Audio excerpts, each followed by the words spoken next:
ఇక అసెంబ్లీ సమావేశాలు నిరవధికంగా వాయిదా పడ్డాయి. అయితే ఇందులో నిన్న ప్రధానంగా వైట్ పేపర్ రిలీజ్ చేసింది ప్రభుత్వం కాళేశ్వరం ప్రాజెక్టు పైన.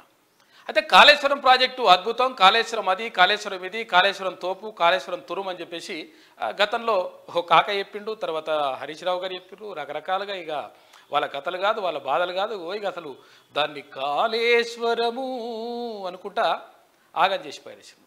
మొత్తం మీద తెలంగాణ ప్రజల సొమ్మును 1,00,000 కోట్ల రూపాయలని అప్పనంగా, అన్యాయంగా, అక్రమంగా తమ జేబుల్లో వేసుకున్నారు గత పాలకులు.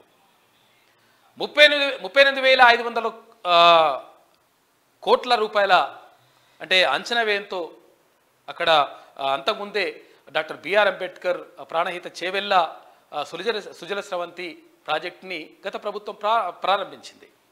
దానికి సంబంధించి 10,000 కోట్ల రూపాయలు కూడా ఖర్చు పెట్టింది. ఖర్చు పెట్టినా కానీ దానికి సంబంధించి ఇంకొక 28,500 రూపాయలు అయితే 28,500 కోట్ల రూపాయలు అయితే ఖతం అయిపోతుండే. కానీ దాన్ని 1,47,000 కోట్లకు తీసుకొచ్చినటువంటి దుర్మార్గమైనటువంటి ప్రభుత్వం గతంలో నడిచింది. దాని మీద ఇంకా అయితే కాక ఏమైంది ఇప్పుడు అసెంబ్లీ సమావేశాలలో ప్రతిపక్ష నేత సభాపక్ష నేత ఎట్టి పరిస్థితుల్లో రాలేడు. నిన్న కూడా రాలే. లాస్ట్ రోజు కూడా చివరి రోజు అన్న వస్తాడేమో, ఇట్లా ముఖం చూపించిపోతాడేమో అని చెప్పేసి అందరూ అనుకున్నారు. కాకపోతే రాలేదు కాక. ఎందుకు రాలేదంటే ముఖం చూపించే ముఖం లేదు ఆడికి ఆయనకు. దాంతో ఏమైందంటే రాలేదు. ఎందుకు రాలేదంటే ఇవన్నీ కూడా అన్నీ బయటకు తీస్తున్నారు. మొత్తం ఈ అరాచకాలన్నీ కూడా బయటపడిపోతాయి. ప్రజల ముందు తలెత్తుకోలేకపోతా, నేను చెప్పిందే వినాలి కానీ నేను ఇంకొకరు చెప్తే అయినా తర్వాత ఇంకొకరు అడిగితే సమాధానం చెప్పా అని చెప్పేసి కాక రాలేదు. ఇక హరీష్ రావు అంటుండి అద్భుతమైంది, తర్వాత అట్లెట్లయింది అని చెప్పేసి అంటున్నాడు. కానీ హరీష్ రావు గారికి కూడా తెలుసు క్లియర్గా ఇది ఏం జరుగుతుందో. విచారణ 100% దీనిపైన జరగాల్సిన అవసరం ఉన్నది.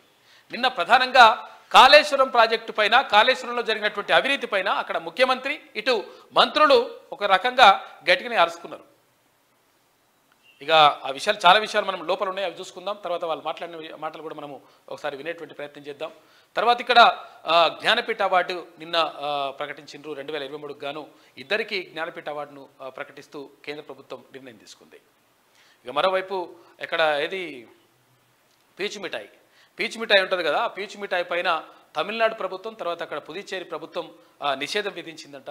కారణం ఏంటి అంటే అందులో వాడే రసాయనాలు, తర్వాత అది మొత్తం కూడా క్యాన్సర్ కారకంగా మారుతుంది కాబట్టి ఎట్టి పరిస్థితుల్లో దాన్ని అమ్మడానికి కానీ తయారు చేయడానికి వీల్లేదు అంటూ అక్కడ తమిళనాడు పుదుచ్చేరి ప్రభుత్వాలు నిర్ణయం తీసుకున్నాయి.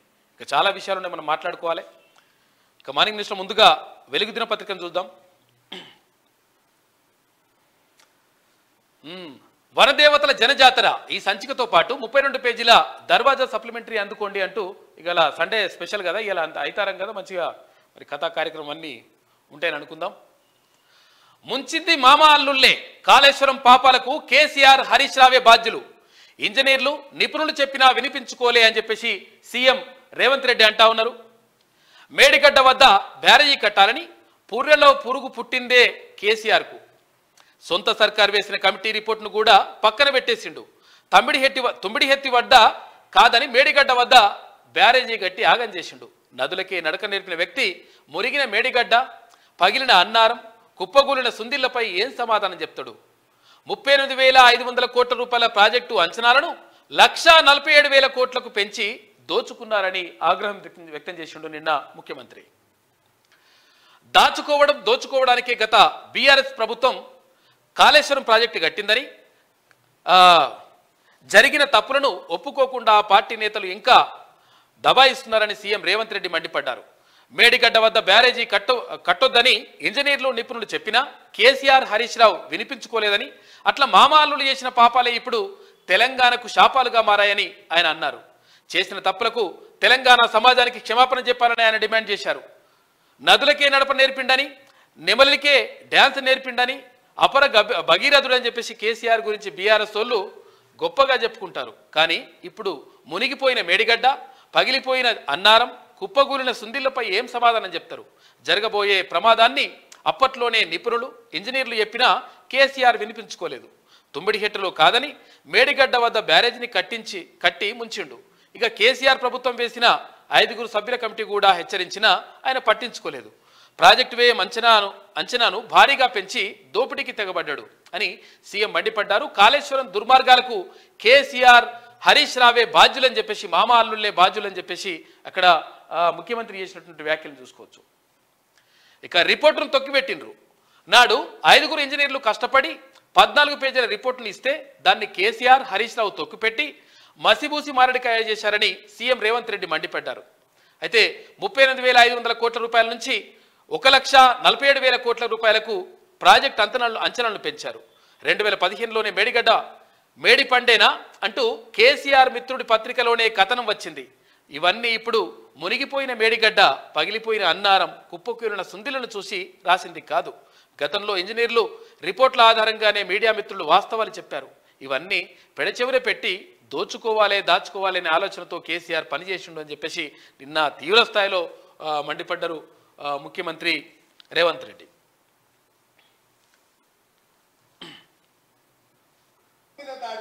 మంత్రి గారిని అసలు సాధించలేకపోతున్నాడు. ఎందుకు అధ్యక్ష? నేను ఒకటే అడుగుతున్నా అధ్యక్ష, ఈ కాళేశ్వరం ప్రాజెక్ట్ అనేది తెలంగాణకు వరప్రదాయిని కాదు అధ్యక్ష, వీళ్ళ పుణ్యమా అని కాళేశ్వరం ప్రాజెక్టు తెలంగాణ సమాజానికి ఒక కలంకంగా మారింది అధ్యక్ష. ఇవాళ ఈ కలంకాన్ని నిలువెత్తు ఆధారాలు అక్కడ ఉంటే పక్కున పగిలిపోయి రెండుగా చీలిపోయి నేలకు కుంగిపోయి నిటారుగాడపోయి నిలబడితే సిగ్గుతో తెలంగాణ సమాజం తల వంచుకొని పరిస్థితులు కల్పించిన వాళ్ళు ఇంకా నిస్సిగ్గుగా సభలో నిలబడి మమ్మల్ని ప్రశ్నిస్తారా అధ్యక్ష? ఆనాడు జరిగిన తప్పిదాలను సరిదిద్దడానికి ఉమ్మడి రాష్ట్రంలో సమైక్య పాలనలో తీసుకుంటున్న నిర్ణయాలు తెలంగాణ సమాజానికి మేలు చేకూర్చడం లేదు అనే ఎన్నో ఒడిదుడుకులను ఎదుర్కొని 4 కోట్ల తెలంగాణ ప్రజలకు 60 సంవత్సరాల ఆకాంక్షను అమలు చేయడానికి శ్రీమతి సోనియా గాంధీ గారు తెలంగాణ రాష్ట్రం ఇచ్చింది అధ్యక్ష. అట్లా ఇచ్చిన తెలంగాణను వీళ్ళ నమ్మి వీళ్ళ చేతిలో పెడితే 10 సంవత్సరాల దివాలా తీయించి కొల్లగొట్టి ప్రాజెక్టులు పక్కున బలిగిపోతుంటే దాని మీద క్షమాపణ చెప్పకుండా ఇంకా ఎదురుతాడేంది అధ్యక్ష? ఏంది ఇదా అధ్యక్ష పద్ధతి? ఈ నివేదికను కాదంటాడా? ఈ నివేదిక వాళ్ళు అధికారులను వాళ్ళు నియమించలేదంటాడా? లేకపోతే ఈ నివేదిక సంబంధం లేదంటాడా అని నేను అడుగుతున్నా అధ్యక్ష. ఇవాళ మాజీ మంత్రి హరీష్ రావు గారిని నేను నిలదీస్తున్నా. మీరు బాధ్యులు, మీరు ఈ దుర్మార్గాలకు పాల్పడ్డది మీరు. మిమ్మల్ని ఎందుకు 2014 నుంచి 18 వరకు మిమ్మల్ని చంద్రశేఖరరావు గారు మంత్రిగా కొనసాగించి 18లో ఎందుకు మిమ్మల్ని మంత్రిగా బర్తరఫ్ చేసిందని నేను అడుగుతున్నా. మీరు ఈ దోపిడీలో 376 కదా ఎట్టి పరిస్థితుల్లో అది వాళ్ళు చేసిన కథ ఇట్లున్నదన్నట్టు లెక్క. కాబట్టి కాళేశ్వరం మొత్తం కూడా కాళేశ్వరాన్ని నాశనం చేసి కాళేశ్వరం ప్రాజెక్టు పేరుతోటి తెలంగాణ ప్రజల సొమ్మును దోచుకొని వారిని దాచుకొని రకరకాలుగా మొత్తం నష్టం చేసినటువంటి దౌర్భాగ్య పరిస్థితి ఏర్పడ్డది గత ప్రభుత్వం హయాంలా. హరీష్ రావు కలెక్షన్ బాయ్, కాంట్రాక్టర్ల దగ్గర వసూలు చేయడానికే పనికొస్తాడు. కాళేశ్వరంపై ఆయనకి అవగాహన లేదు, ఆయన చెప్తే మేము వినాలనా? అసెంబ్లీలో మండిపడ్డ మంత్రి వెంకటరెడ్డి అంటూ ఒక వార్త కనిపిస్తూ ఉంది. ఇక్కడ హరీష్ రావు కలెక్షన్ బాయ్ అంటున్నారు మరి మంత్రి గారు. హరీష్ రావు అయితే ఈయన ఏం చేస్తుండే మొత్తంగా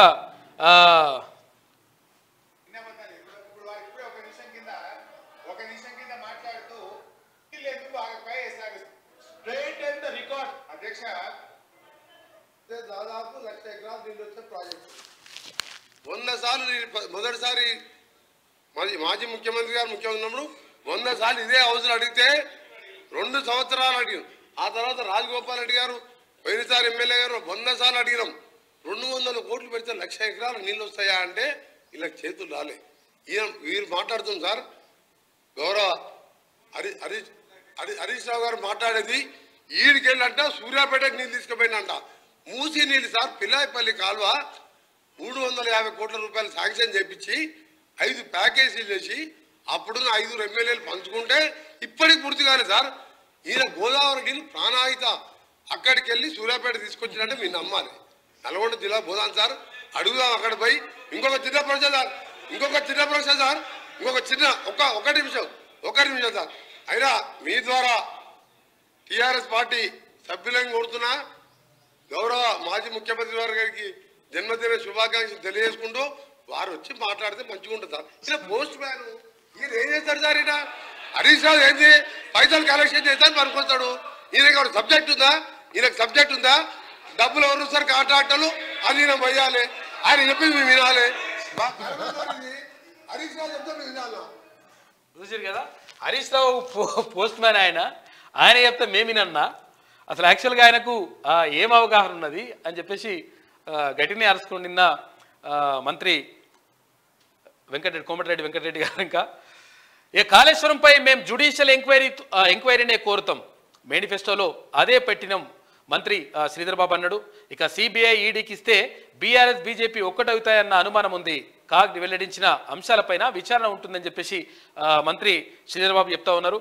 100% ఇక్కడ కాళేశ్వరం ప్రాజెక్టుకి సంబంధించి మేము జ్యుడిషియల్ ఎంక్వైరీ కోరుతామని చెప్పేసి ఆయన అంటా ఉన్నాడు. మా సహచర మంత్రివర్గ సోదరులు కూడా మీరే సత్య దూరంగా ఎంత మాట్లాడితే అన్ని ఇంటర్వెన్షన్స్ ఉంటాయి. మేము కూడా we have to straight and the record sir. I would like to request facts కరెక్ట్గా మాట్లాడమని. వారి దగ్గర ఫ్యాక్ట్స్ ఉన్నాయి కానీ వారు తిరిగి కావాలని ఎందుకంటే సబ్జెక్ట్ పరంగా ఈరోజు మేము చెప్తా ఉన్నాం అధ్యక్ష. లెట్ సార్ మీరు చెప్పినట్టు confine to the subject sir. సబ్జెక్ట్తో కన్ఫైన్ అంటే ఏం కాదు కానీ వారు సత్యదూరమైన మాటలు మాట్లాడినప్పుడు మా గౌరవ సహచర మంత్రివర్గులు అందరూ ఇంటర్వెన్షన్ కావాల్సి వస్తుంది ప్రభుత్వ పరంగా. మీరు ఏదంటే మాట్లాడితే మేము వినుకుంటూ ఉండలేము కదా సార్.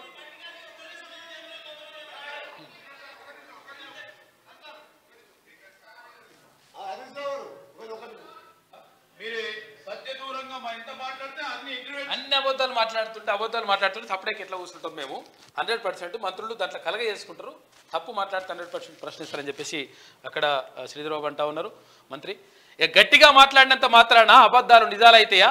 హరీష్ రావు నిలదీసిన మంత్రి జూపెల్లి 300 టెండర్లలో కాంట్రాక్టర్లంతా 1% లోపు అని చెప్పేసి కోట్ చేయడం విచిత్రం. ఇందులోని లోగుట్టు కేసీఆర్ హరీష్ రావుకు తెలియదా అని చెప్పేసి మంత్రి జూపెల్లి కృష్ణారావు అంటా ఉన్నారు. 100% వాళ్ళకు తెలుసు అని చెప్పేసి అంటున్నటువంటి పరిస్థితి కనిపిస్తూ ఉంది. మొత్తం కూడా క్లియర్గా వాళ్ళకి తెలుసు, అయినా కానీ కావాలని చెప్పేసి దీన్ని దాటేసే ప్రయత్నం చేస్తూ ఉన్నారు. ఇదంతా కూడా జరుగుతూ ఉందని చెప్పేసి మంత్రులు గట్టిగానే నిన్న ప్రతి మంత్రి కూడా గట్టిగానే అరుచుకున్నాడు నిన్న, వాళ్ళకి అర్థమవుతాడు. ఇక హరీష్ రావు ఏమో అట్లా ఇట్లా ఏదని చెప్పేసి కప్పిపుచ్చేటువంటి ప్రయత్నం చేసిండు. తర్వాత ఏది చేసినా కానీ 100% ఎంక్వైరీ జరిగితే కథ అంతా కూడా బయటకు వచ్చేటువంటి అవకాశం మాత్రం క్లియర్గా ఉన్నది.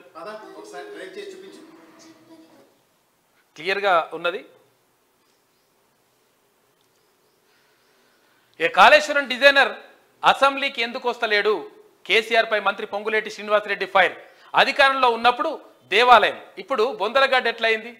ప్రాజెక్టు ఎందుకు కుంగిపోయిందో సభకు వచ్చి కేసీఆర్ వివరించాలని చెప్పేసి పొంగులేటి శ్రీనివాసరెడ్డి గారు మంత్రి డిమాండ్ చేస్తూ ఉన్నారు. అప్పుడు దేవాలయం ఎట్లయింది, ఇప్పుడు ఇది ఎట్లయింది? అప్పుడు దేవాలయం అన్నటువంటి కేసీఆర్ ఇప్పుడు మళ్ళా బొందలగడ్డ ఎట్లయిందని చెప్పేసి మంత్రి అడుగుతా ఉన్నాడు.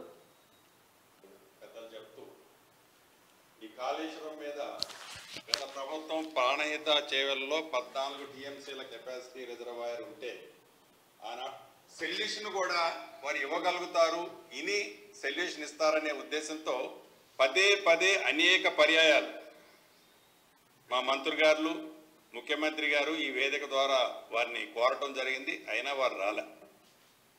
ఇక్కడ ప్రధానంగా మనం గమనించాల్సింది ఏదైతే ఈ కాళేశ్వరం ప్రాజెక్టు ఓపెన్ అయ్యే నాడు ఆనాటి ముఖ్యమంత్రి కల్వకుంట్ల చంద్రశేఖరరావు గారితో పాటు ఇంకిద్దరు ముఖ్యమంత్రులు హాజరయ్యారు. ఈ హాజరైన ఆ వేదిక సాక్షిగా ఆనాడు చంద్రశేఖరరావు గారు అన్న వర్డ్స్ ఏంటంటే, ఇది ఒక దేవాలయం లాంటి ప్రాజెక్టు, ప్రపంచంలోనే అద్భుతంగా కట్టిన ప్రాజెక్టు, చాలా బ్రహ్మాండంగా కట్టాము అని ఆ రోజు అన్నారు. మంచిది. ఇదే కల్వకుంట్ల చంద్రశేఖరరావు గారు 4-5 రోజుల క్రితం నల్లగొండ వెళ్ళినప్పుడు వాళ్ళకి పని బాట లేదు, బొందలగడ్డకు పోయారు అన్నారు.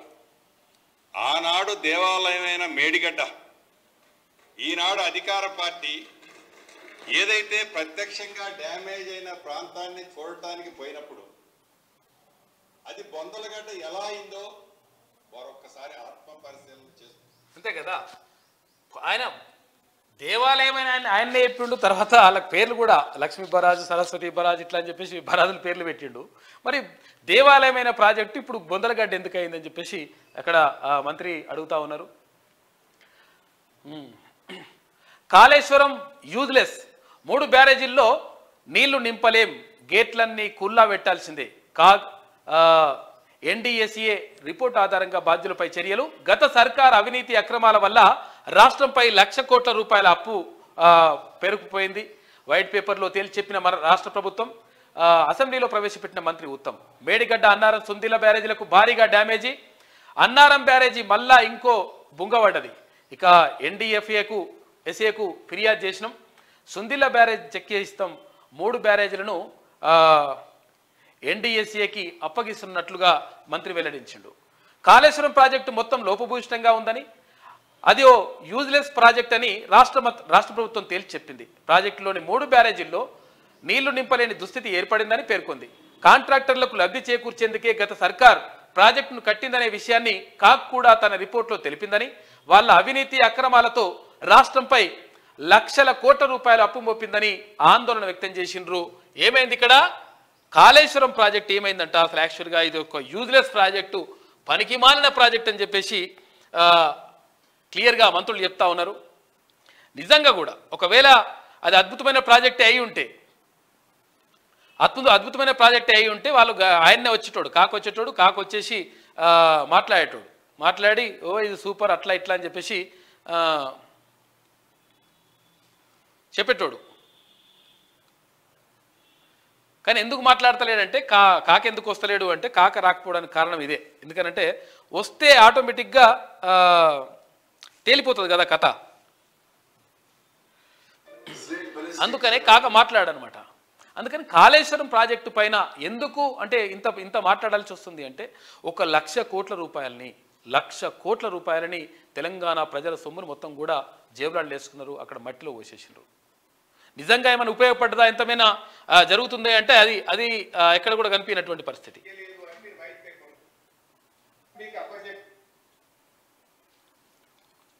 ఇచ్చిన స్టేట్మెంట్ తర్వాత మళ్ళీ మీరు మాట్లాడడం ఇది సరిగా. అధ్యక్ష సైన్ చేయలేదు, అది ఈ నెల లోపల ఈ ప్రాజెక్ట్ అప్పచెప్పారు. నేను పోయినసారి కూడా చెప్పిన ఆ minutes of the meeting Telangana government తరఫు నుంచి ఎవరు సైన్ చేయలేదు. అది కేంద్ర ప్రభుత్వం ఇష్యూ చేస్తే అందులో మీరు మొదటి భాగం చదవండి. తెలంగాణ సెక్రటరీ ఆ విషయాన్ని వ్యతిరేకించిందని చెప్పి ఆ ఫస్ట్ పేరా చదవండి. అదేవిధంగా దయచేసి మీరు ఈ సభ యొక్క సార్థకత తగ్గించొద్దు. ఈ ప్రభుత్వము శాసనసభలో ఈ ప్రాజెక్టులు కృష్ణా నదికి అప్పచెప్పము అని ఇచ్చిన స్టేట్మెంట్ తర్వాత మళ్ళీ మీరు మీ కార్యదర్శిగా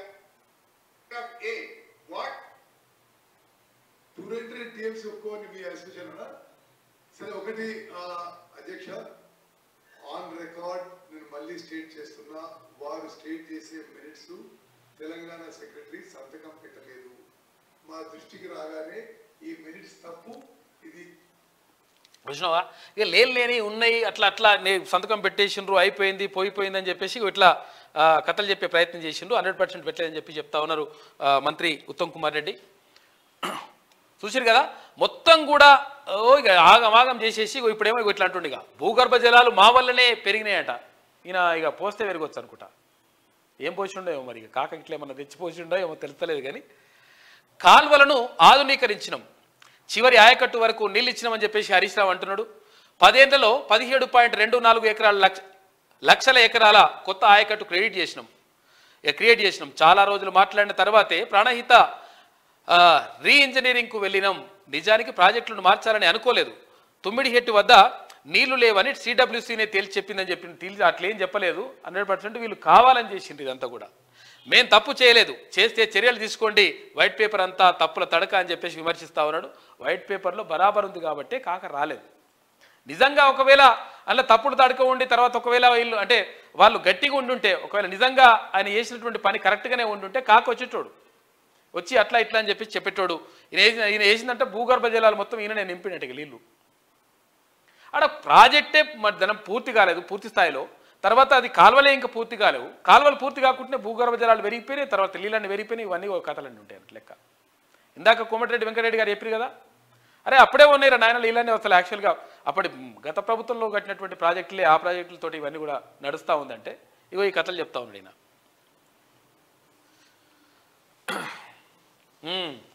మేడిగడ్డ లెక్కనే అన్నారం పిల్లర్ల కింది నుంచి భారీగా వాటర్ లీకేజీని ఆపేందుకు అడ్డుగా సిమెంట్ ఇసుక బస్తాలు.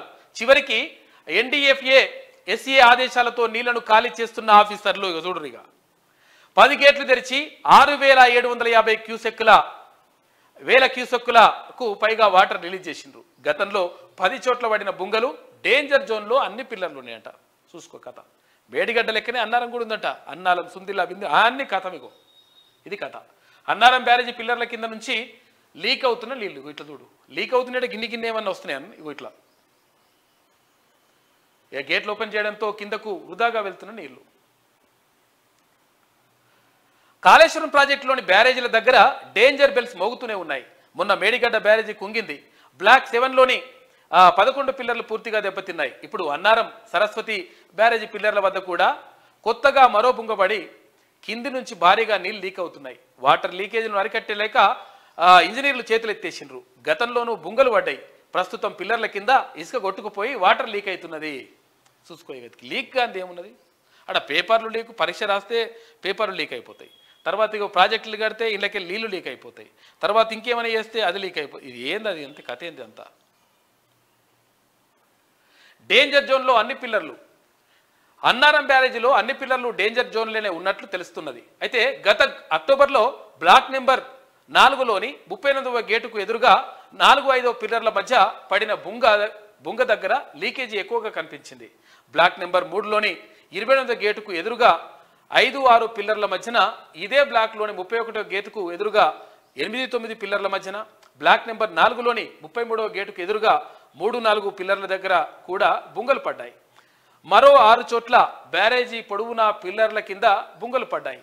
అప్పుడు ఇంజనీర్లు ఇసుక బస్తాలు వేసి కెమికల్స్ కలిపి బుంగలు పూర్తి చేసినట్లు ప్రకటించారు. ఇప్పుడు 34వ పిల్లర్ కింద నుంచి ఆపడానికి వీలు లేకుండా లీక్ అవుతుండడంతో గతంలో బుంగలు పడిన ప్రతి పిల్లర్ డేంజర్ జోన్లోనే ఉన్నట్లు NDSA ఆఫీసర్లు భావిస్తున్నారు. ఇక మేడిగడ్డ బ్యారేజీ పిల్లర్లలో పగుళ్లు వచ్చి భూమిలోకి కుంగిపోవడం, అన్నారం పిల్లర్ల కింద నుంచి వాటర్ లీక్ అవుతుండడంతో ఈ బ్యారేజీల భవిష్యత్తు ఏంటనే ప్రశ్న వ్యక్తమవుతుంది. జర్రనే పడ్డది, జర్ర పర్రె పట్టింది, ఇట్లా పర్రె వాసింది, గదానికి ఇట్లా అవుతుందా, మొత్తం ఇట్లా అవుతుందా అన్నాడు. మొత్తం డేంజర్ ఉన్నదంట. మొత్తం ప్రాజెక్టు నాశనం చేసింది మొత్తం కూడా. ఉందా చూడుగా. ఇట్లా మొత్తం ప్రాజెక్టు నాశనమై ఉంటే దాన్నేమో జర్ర పడ్డది, ఇట్లా అయింది అట్లా అయింది అని చెప్పేసి ఈ కథలన్నీ చెప్తున్నారు. ఎక్కడ ఇదేనా?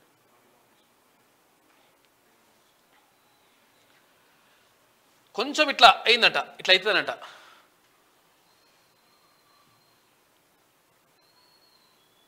చూడరిగో నీళ్ళు ఎట్లా వస్తున్నాయి చూడు. జస్ట్ ఇట్లా ఇట్లా ఇట్లా చిన్న పడ్డది, ఇట్లా పొక్క పడ్డ చిన్న ఏం కాలేదు, ఇట్లా చిన్నది పర్రె పడ్డదని అని చెప్తున్నారు. చూడు ఎట్లా వస్తున్నాయి నీళ్ళు. ఇది చిన్నదంట, చిన్నది.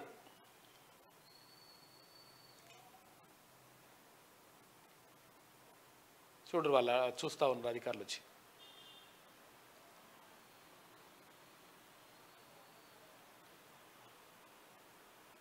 అన్నారం బ్యారేజ్ కాడ కథ ఇట్లున్నది. ఇక మళ్ళీ జర్రనే పడ్డది, చిన్ననే పడ్డది, ఏం కాలేదు, ఇగో ఇట్లన్నీ కథలన్నీ చెప్పుకుంటూ వస్తారు అన్నట్టు లెక్కలు. వీళ్ళ లెక్కలు ఇట్లుంటాయి.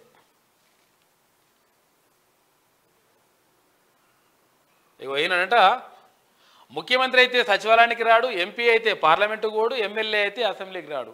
ఇగో ఇది కాక కథ. ఈ తుపాకి రాముడు అని చెప్పేసి ఇట్లా ట్రోల్ చేస్తున్నారు మరి సోషల్ మీడియాలో. మొత్తం ఆగమాగం చేసిండు మొత్తం కథ అంతా. వారణాసిలో రాహుల్ యాత్ర. ప్రధాని నరేంద్ర మోడీ ప్రాతినిధ్యం వహిస్తున్న లోక్సభ నియోజకవర్గం వారణాసిలోకి శనివారం రాహుల్ గాంధీ భారత్ జోడో న్యాయయాత్ర ప్రవేశించింది. వారణాసిలో రద్దీగా ఉండే గోదౌలి ప్రాంతంలో రాహుల్ పర్యటించారు. ఈ సందర్భంగా ఆయన మాట్లాడుతూ దేశాన్ని ఏకం చేయడమే నిజమైన దేశభక్తి అని అన్నారు. ఇండియా ప్రేమతో కూడిన దేశమని, ద్వేషం ఎక్కడా లేదని చెప్పారు. ఒక సెక్షన్ మీడియా ప్రధాని మాత్రమే చూపిస్తున్నదని, దేశంలో రైతులు కార్మికుల కష్టాలను చూపించడం లేదని చెప్పేసి ఆవేదన వ్యక్తం చేసిండు రాహుల్ గాంధీ. వారణాసిలో న్యాయ జోడో యాత్ర కొనసాగుతూ ఉంది. తమిళనాడులో పీచు మిఠాయిపై బ్యాన్. తమిళనాడు ప్రభుత్వం పీచు మిఠాయిని బ్యాన్ చేసింది. ఇందులో క్యాన్సర్ కారక రసాయనాలు ఉన్నట్లు తేలడంతో బ్యాన్ విధిస్తున్నట్లు ఆ రాష్ట్ర ఆరోగ్య శాఖ మంత్రి సుబ్రహ్మణ్యన్ తెలిపారు. క్రెడిట్ కార్డు బిల్లులు కట్టలేక దంపతులు ఆత్మహత్య చేసుకున్నట్టు. పాపం దారుణమైన పరిస్థితి. ఇట్లా క్రెడిట్ కార్డులు తీసుకొని ఇష్టం వచ్చినట్టుగా అట్లా తీసుకోకూరి వాళ్ళు డబుల్ వాడు అప్పులు అంటే వడ్డీలు వేస్తూ ఉంటాడు. అది కట్టలేక ఇదంతా కూడా అట్లా ఎట్టి పరిస్థితుల్లో ఏకండి. తర్వాత ఇక్కడ సైబర్ మోసాల మీద కూడా జాగ్రత్తగా ఉండండి. క్రెడిట్ కార్డు బిల్లులు,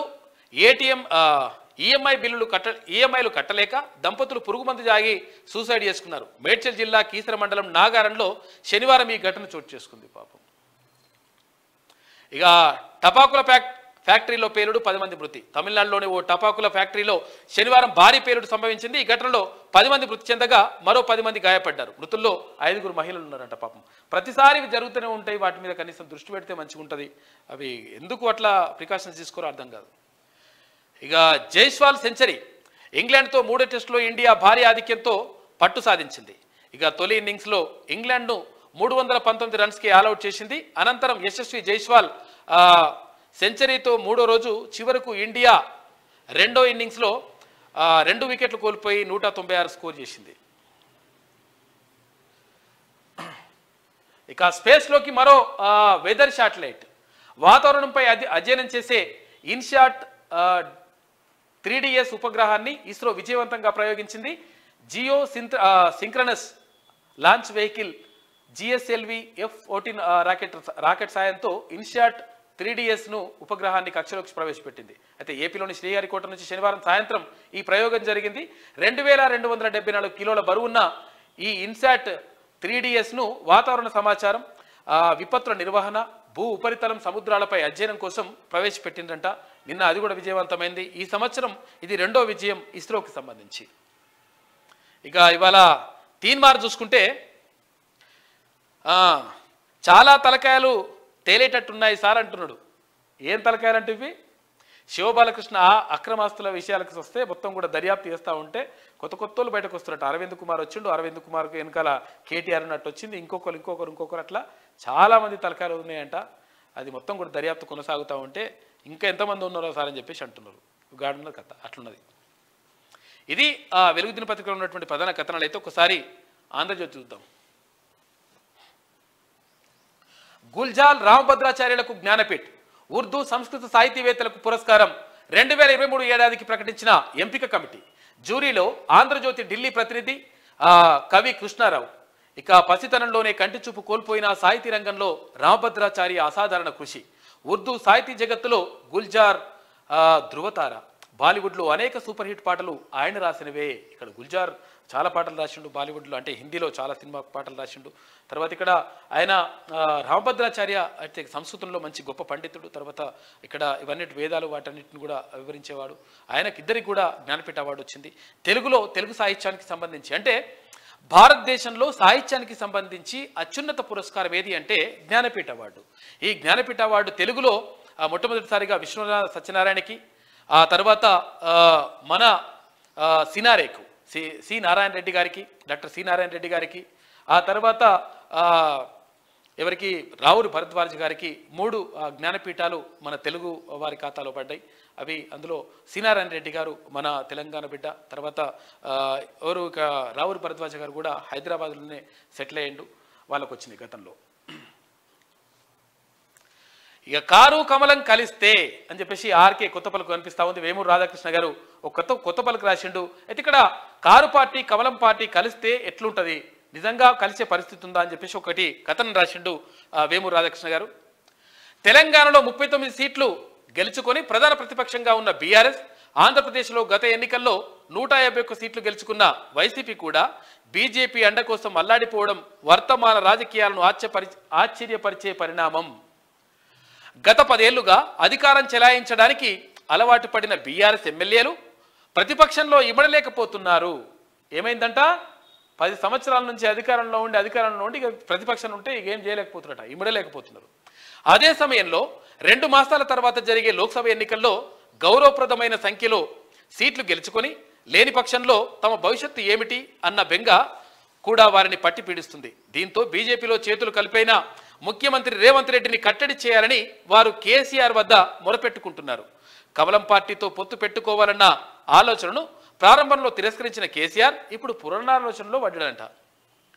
లోక్సభ ఎన్నికల తర్వాత తెలంగాణ రాజకీయాల్లో కీలక పరిణామం చోటు చేసుకునే అవకాశం ఉంది. అయితే రాష్ట్రంలో ప్రధాన ప్రతిపక్ష పాత్ర పోషించాలని, కుదిరితే రేవంత్ రెడ్డి ప్రభుత్వాన్ని కూలదోసే తామే ప్రభుత్వాన్ని ఏర్పాటు చేసుకోవాలని బీజేపీకి చెందిన కొందరు ఆలోచన చేస్తున్నారు. ఆ పార్టీ కేంద్ర నాయకత్వం కూడా తెలంగాణపై దృష్టి పెట్టింది.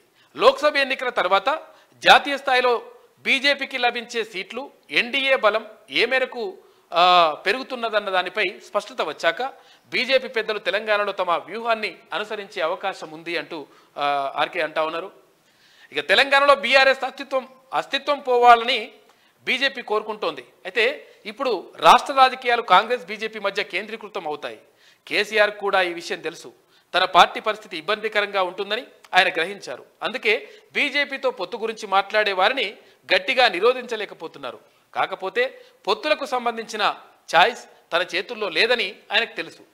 ఇక సీఎంగా రేవంత్ పనితీరుకు మంచి మార్కులు లభిస్తున్నప్పటికీ ఆయన ప్రభుత్వ అస్తిత్వంపై ఎవరి సందేహాలు వారికి ఉన్నాయి. లోక్సభ ఎన్నికల తర్వాత పరిస్థితి ఎలా ఉండబోతుందన్న దానిపై ఎవరి అంచనాలు వారు వేసుకుంటున్నారు. బీఆర్ఎస్ బీజేపీ మజ్లిస్కు కలిపి 54 శాసనసభ్యులు ఉన్నారు. అయితే 6 కాంగ్రెస్ సభ్యులు పక్కచూపులు చూసినా ప్రభుత్వం పడిపోయే ప్రమాదం ఉంది. కాబట్టి జాగ్రత్తగా ఉండాలి. ఇప్పుడే వాళ్ళనే గుంజుకొచ్చేసి అయిపోతుంది. మనం అందుకే చెప్తున్నాం. బీఆర్ఎస్తో పొత్తు వద్దని ప్రస్తుతం భావిస్తున్న బీజేపీ కేంద్ర నాయకత్వం చివరి క్షణంలో మనసు మార్చుకుంటే మాత్రం రేవంత్కు కష్టాలు మొదలవుతాయి. ఇక లోక్సభ ఎన్నికలు భారత రాష్ట్ర సమితికి మాత్రమే కాదు, ముఖ్యమంత్రి రేవంత్కి కూడా పరీక్షగా నిలవనున్నాయి.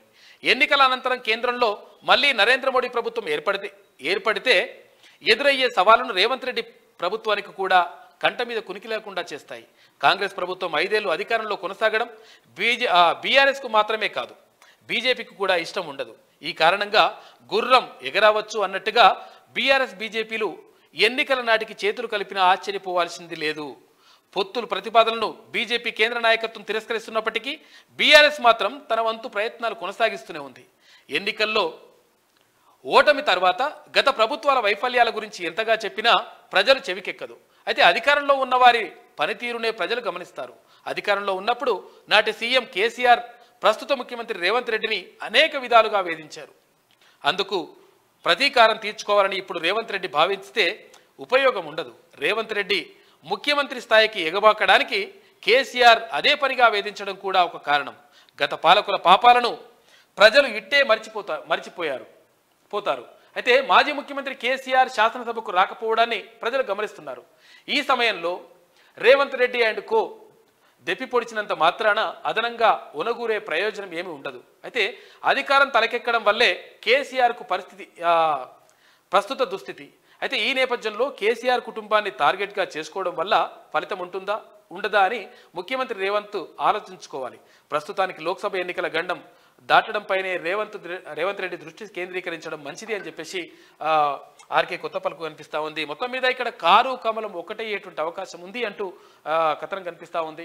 అయితే చాలామంది ఇక్కడ గులాబీ ఎమ్మెల్యేలు కానీ తర్వాత నేతలు కానీ వెళ్ళి అక్కడ కాకని కలుస్తూ ఉన్నారంట.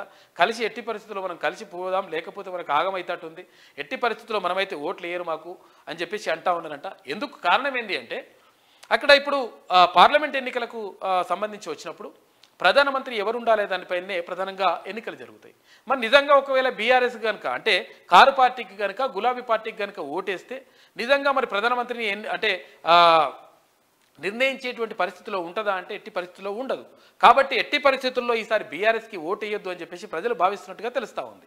ఈ నేపథ్యంలోనే ఇక్కడ బీఆర్ఎస్ నేతలందరూ కూడా అంటా ఉన్నారంట ఎట్టి పరిస్థితుల్లో మనం కలిసి పనిచేయాలి, లేకపోతే మనం ఇక నిలవరించలేకపోతాం. కాంగ్రెస్కే ఎక్కువ సీట్లు వస్తాయి, ఆ తర్వాత భారతీయ జనతా పార్టీకి వస్తాయి, ఇక బీఆర్ఎస్కి మాత్రం 0 వచ్చేటువంటి అవకాశం ఉంది, లేదంటే 1 వచ్చే అవకాశం ఉంది. కాబట్టి ఎట్టి పరిస్థితుల్లో మనము కలిసి పనిచేయాలని చెప్పేసి అడుగుతా ఉన్నారంట. దీని మీద ఫస్ట్ అయితే అట్టెట్లయితే అని చెప్పేసి కాక అన్నాడు కేసీఆర్. కానీ ఇప్పుడు మాత్రం కొంతవరకు ఇక్కడ కలిసిపోతేనే బాగుంటుంది అక్కడ భారతీయ జనతా పార్టీతో అని చెప్పేసి ఆలోచన చేస్తున్నట్ట. మరి భారతీయ జనతా పార్టీ ఎలాంటి నిర్ణయం తీసుకుంటుంది, తర్వాత ఇక్కడ కాక ఎలాంటి నిర్ణయం తీసుకుంటుంది అనే దానిపైన ఇప్పుడు సర్వత్రా చర్చ జరుగుతూ ఉంది. అయితే మరోవైపు ఇక్కడ అయితే ఈ ప్రభుత్వాన్ని నిలుపుకోవడంతో పాటు తర్వాత ఇప్పుడు లోక్సభ ఎన్నికలపైన కూడా ప్రధానంగా దృష్టి పెట్టాల్సిన అవసరం ముఖ్యమంత్రి రేవంత్ రెడ్డికి ఇప్పుడు ప్రధానంగా ఉంది అంటూ ఆర్కే కొత్త పలుకులో కనిపిస్తూ ఉంది. దానిపైన 100% దృష్టి పెట్టాల్సిన అవసరం మాత్రం ఉంది. ఇక కాళేశ్వరం కలంకం, తెలంగాణకు ప్రాజెక్టు వరప్రదాయని కాదు, తుమ్మిడిహెట్టి వద్దే కట్టాలని ఇంజనీర్లు చెప్పారు. మేడిగడ్డ బ్యారేజీ కేసీఆర్ పుర్రెలో పుట్టిన బుద్ధి, మామ అల్లులు కలిసి రాష్ట్రాన్ని ద్రోహం చేశారు. అయితే ఖజానాను దోచుకునేందుకే దుర్మార్గానికి ఒడగట్టారు. ఎవరి ఒత్తిడితో సంతకం పెట్టారో హరీష్ రావు చెప్పాలి. తెలంగాణ ఇచ్చింది తెచ్చింది కాంగ్రెస్ పార్టీయే. విభజన బిల్లు పెట్టినప్పుడు కేసీఆర్ ఎక్కడా? శ్వేతపత్రంపై చర్చలో ముఖ్యమంత్రి రేవంత్ రెడ్డి తీవ్రమైనటువంటి వ్యాఖ్యలు చేసిండు. కాళేశ్వరం ఇప్పుడు కలంకంగా మారింది, తీవ్రంగా తెలంగాణ ప్రజల్ని మొత్తం కూడా నష్టపరిచింది కాళేశ్వరం ప్రాజెక్టు, అది అద్భుతం అని చెప్పిండు కాక. ఇక కాళేశ్వరం మొదటి ఫలితం ఎవరికి వస్తుందంటే ఇక మళ్ళీ ఆయన హరీష్ రావు గురించి చెప్పుకోవాలి. ఒక్కసారి ఆయన చూద్దాం. ఒకసారి మొదటి ఫలితమేమో కానీ ఆయన మాట్లాడండి ఏమంటుండంటే, ఇది గతంలో పవర్ పాయింట్ ప్రజెంటేషన్ లేదు, దానికి ఒక టెక్నీషియన్ ఏమి ఉండలేడు, మేమే అట్టిట్లా అని చెప్పేసి చెప్తా ఉన్నాడు. చెప్తే గతంలో ఎవరు లేరని చెప్పేసి ఆయన అంటే ఇంకో ఎవరున్నదో లేదో. నేను 25 ఏళ్ళుగా ఈ సభలో 20 ఏళ్ళుగా ఉన్నా. అంతకు ముందు కూడా మేము చూసాం అధ్యక్ష. ఏ రోజు కూడా ఒక టెక్నీషియన్ ను నాన్ మెంబర్ ను ఈ సభలోకి అలో చేసిన చరిత్ర లేదు అధ్యక్ష. దయచేసి కొత్త సంప్రదాయాలు తేవద్దు. మంత్రి గారిని చేయమనండి ప్రజెంటేషన్. ఆ రోజు కేసీఆర్ గారు చేసినప్పుడు కూడా టెక్నీషియన్ లోపల సభలో లేడు. కేసీఆర్ గారి లేడా అధ్యక్ష? హరీష్ రావు గారి మాటలను గౌరవిస్తూ ఇంతకు ముందు ఉన్న ముఖ్యమంత్రి గారు, మాజీ ముఖ్యమంత్రి గారు కూడా ప్రెజెంటేషన్ ఇచ్చినప్పుడు టెక్నీషియన్ లోపటనే ఉన్నాడు. కాబట్టి 1 మినిట్ కొన్ని లైట్లు డిమ్ చేయమండి సార్ సభ్యులు. ఇది పూర్ణానది కదా. కేసీఆర్ ఉన్నప్పుడు టెక్నీషియన్ లేడని చెప్పిండు హరీష్ రావు అంటుండు. ఏదోడు పక్కకే ఉన్నాడు. ఇగో ఈయన చూసినావా, ఎవరు లేరని చెప్తున్నాడు. అబద్ధాలలో ఇల్లే ఫస్ట్గా పరిశీలించి వారు ఇచ్చిన రిక్వెస్ట్ ఏదైతున్నదో ఆ రిక్వెస్ట్ ను కన్సిడర్ చేస్తూ నేను అనుమతించిన నన్ను ప్రశ్నించొద్దని చెప్పేసి సభ్యులను కోరుకుంటున్నాను. చూస్తావా, అంతకుముందు పరుగు పోయిందిగా అంటే కట్టుకుంటుంది కథ. టెక్నీషియన్ లేడంటారు. ఇక ఇష్టం వచ్చినట్టుగా వాళ్ళు ఎట్లుంటుంది అంటే ఇక అబద్ధాలు మొత్తం అతికినట్టు మాట్లాడతారు. వాళ్ళ దాంట్లో వాళ్ళే ఇక తోపు దాంట్లో. ఇక అన్నారంలోనూ లీకేజీ, బ్యారేజీలో భారీ బుంగలు. మేడిగడ్డ తరహాలో ఇది ప్రమాదంలో ఉంది. కమిషన్లు కక్కుర్తి పడ్డారు. 10 ఏళ్ళు ఉండే బ్యారేజీలు 3 ఏళ్లకే కుంగాయి. పంప్ హౌజులు, సబ్స్టేషన్లు తప్ప నిర్మించిందేముంది? కాల్వలు నిర్మించాలన్న ఆలోచన లేకుండా పనులు. ప్రజలకు క్షమాపణ చెప్పాలి. ఎన్డీఎస్ఏ కాగ్ నివేదికల ప్రకారం చర్యలు ఉంటాయని చెప్పేసి మంత్రి ఉత్తమ్ కుమార్ రెడ్డి చెప్తా ఉన్నారు. ఇక తెలంగాణను నట్టేట ముంచారు. గత ప్రభుత్వానివి తప్పుడు విధానాలు. నీటిపారుదల రంగంలో విధ్వంసక ధోరణి. 1.81 లక్షల కోట్ల రూపాయలు ఖర్చు చేసిండ్రు. 15.81 లక్షల ఎకరాలకే నీళ్ళు ఇచ్చిండ్రు. కాళేశ్వరంలో పంపులన్నీ తిప్పితే 220 మిలియన్ యూనిట్ల కరెంటు కావాలంట. రాష్ట్ర వినియోగమే 196 మిలియన్ యూనిట్లు. అయితే నీటిపారుదల శాఖపై శ్వేతపత్రంలో ప్రభుత్వం క్లియర్గా విషయాలు చెప్పేసింది. రాష్ట్రానికి మొత్తం 196 మిలియన్ యూనిట్ల కరెంట్ అవసరమైతే ఓన్లీ కాళేశ్వరం ప్రాజెక్టుకే ఓన్లీ ఎత్తిపోయడానికి 200 మిలియన్ యూనిట్ల కరెంట్ అవసరమవుతుందంట. చూడు ఎంత దరిద్రమైగా. రాష్ట్రం మొత్తం వినియోగించకంటే దాన్ని ఎక్కువ. ఆ దరిద్రం తెచ్చి మన మీద పెట్టిండ్రు. ఇంకా చెప్తారు ఇక వీళ్ళు. శ్వేతపత్రం కాదు, తప్పుడు పత్రం. ఇదో గోబెల్స్ ప్రచారంలా ఉంది. తప్పు ఎవరు చేసినా తప్పే, బాధ్యులైనా శిక్షించాలి, బాధ్యులైన ఎవరైనా శిక్షించాలంట. మరి శిక్ష పడుతుంది మరి మీకు కూడా. ఇంకా నువ్వే ఉన్నావుగా భారీ నీటిపారుదల శాఖ మంత్రిగా. ఫస్ట్ మేడిగడ్డ కూలిపోవాలనే పునరుద్ధరణ పనులు జాప్యం. కాంగ్రెస్ సర్కారులో కడెం తాలిపేరు కొట్టుకుపోలేదా? ఇక దురదృష్టవశాత్తు ఇలాంటి ఘటనలు జరుగుతాయి. చూడుగా దురదృష్టవశాత్తు జరుగుతాయంట. ఇష్టం వచ్చినట్టు ప్రాజెక్టే కొట్టుకుపోతే కూడా దురదృష్టవశాత్తు జరుగుతాయంట. ఎందుకు తీసేసారు? నీళ్ళని తీసేసారు. మరి కాగ్ నివేదికను కాంగ్రెస్ సీఎంలే కొట్టిపారేశారు కదా. మీ ప్రభుత్వాలే ఉన్న ప్రాణహితకు అనుమతులు తేలేదే. మాజీ మంత్రి బీఆర్ఎస్ ఎమ్మెల్యే ఇంకో హరీష్ రావు ఇట్లా అంటున్నాడంట. ఈయన కథ చూసిరు కదా. ఇందాక ఏమన్నాడు ఆయన? ఏమన్నాడు? అప్పుడు మేము టెక్నీషియనే లేడు అట్టిట్లా అని అన్నాడు. టెక్నీషియన్ చూపించాం మనం. గగన విజయం నింగిలోకి దూసుకెళ్లిన జిఎస్ఎల్వి F-14 18.46 నిమిషాల్లో విజయవంతంగా కక్షలోకి ఇన్శాట్ 3DS ఉపగ్రహం. ఇస్రోకు ఈ ఏడాది వరుసగా రెండవ విజయం. వాతావరణంపై ఎప్పటికప్పుడు సమాచారం ఇస్తుందంట. జూన్లో నిసార్ ప్రయోగం ఉంటుందని చెప్పేసి అక్కడ ఇస్రో చైర్మన్ సోమనాథ్ చెప్తా ఉన్నారు. బాణసంచ కర్మాగారంలో పేలుడు 10 మంది మృతుల్లో 4 మహిళలు, మరో 8 మందికి తీవ్ర గాయాలని అంట. తమిళనాడులో ఘోర ప్రమాదం చోటు చేసుకుంది. అవును, రిగ్గింగ్ జరిగింది. చీఫ్ జస్టిస్ ఎలక్షన్ కమిషన్ పాత్ర ఉంది. ఓడిపోవాల్సిన 13 మంది అభ్యర్థులను గెలిపించా. దీనికి బాధ్యతగా ఉద్యోగం నుంచి వైదొలుగుతున్న రావల్పిండి చీఫ్ కమిషనర్ లియాఖత్ వెల్లడి. ఇమ్రాన్ పార్టీ నిరసనల ముంగిట కీలక పరిణామం. అవకతవకల ఆరోపణలు తోసిపుచ్చిన పాక్ ఈసీ. ఇక ఐఎస్ఐతో ఇమ్రాన్ డీల్ అయిందంట. పీపీపీతో కలిసి ప్రభుత్వం ఏర్పాటు చేస్తుందా అని చెప్పేసి అక్కడ రిగ్గింగ్ జరిగింది. అక్కడ పాకిస్తాన్కి సంబంధించి ఎన్నికల్లో రిగ్గింగ్ జరిగింది. దానికి ఇమ్రాన్ ఖాన్ కూడా అందులో బాధ్యత అంటే అందులో పాల్పంచుకున్నాడు. తర్వాత అక్కడ ఏమైందంట, ఐఎస్ఐతో ఆయన కుమ్మక్కైపోయిండు అనేటువంటి ఆరోపణలు వస్తూ ఉన్నాయి. ఈ నేపథ్యంలో మరి ఏం జరుగుతుంది, ఏ ప్రభుత్వం ఎక్కడ ఏర్పడుతుంది పాకిస్తాన్లో అనే దానిపైన ప్రధానంగా చర్చ జరుగుతూ ఉంది. ఇక బీజేపీలోకి కమల్నాథ్ తనయుడితో ఢిల్లీ చేరిన కాంగ్రెస్ ముఖ్య నేత రాజ్యసభ సీటు ఇవ్వకపోవడంపై తీవ్ర ఆగ్రహం. బీజేపీలో చేరితే మీడియాకు చెబుతానని వ్యాఖ్య. ఇక నకుల్ నాథ్ ఎక్స్ ఖాతాలో కాంగ్రెస్ తొలగించిందంట. ఇక 370 నెంబర్ కాదు సెంటిమెంట్ అంట. శ్యామ్ ప్రసాద్ ముఖర్జీకి నివాళిగా 370 సీట్లు సాధిద్దాం. ఆర్టికల్ 370 రద్దు కోసం ఆయన జీవితాన్నే త్యాగం చేశారు. వచ్చే 100 రోజుల పాటు పోలింగ్ బూతులపైనే కార్యకర్తలు దృష్టి పెట్టాలి.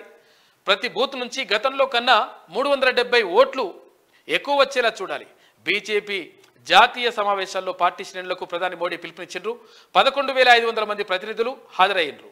ఇక మోదీ సర్కార్ హ్యాట్రిక్ పక్కా అని చెప్పేసి భారతీయ జనతా పార్టీ జాతీయ అధ్యక్షుడు జేపీ నడ్డా చెప్తా ఉన్నాడు. ఘనంగా కేసీఆర్ జన్మదిన వేడుకలు. ఆటో డ్రైవర్లకు ప్రమాద బీమా పత్రాలు ఇచ్చిన కేటీఆర్. చూసుకోయిగా మరి ఆటో డ్రైవర్లు ఇప్పటి వరకు 10 ఏళ్ళలో ఎన్నడన్నా ఒక్కనాడన్నా గుర్తుకొచ్చిండ్రా? ఇప్పుడు గుర్తుకొస్తారన్నట్టు. అట్లుంటుంది లెక్క. ఎక్కడైతే దెబ్బ పడుతుందో అది ఉన్నది. అది దెబ్బ పడ్డప్పుడే గుర్తుకొస్తుంది ఇవన్నీ.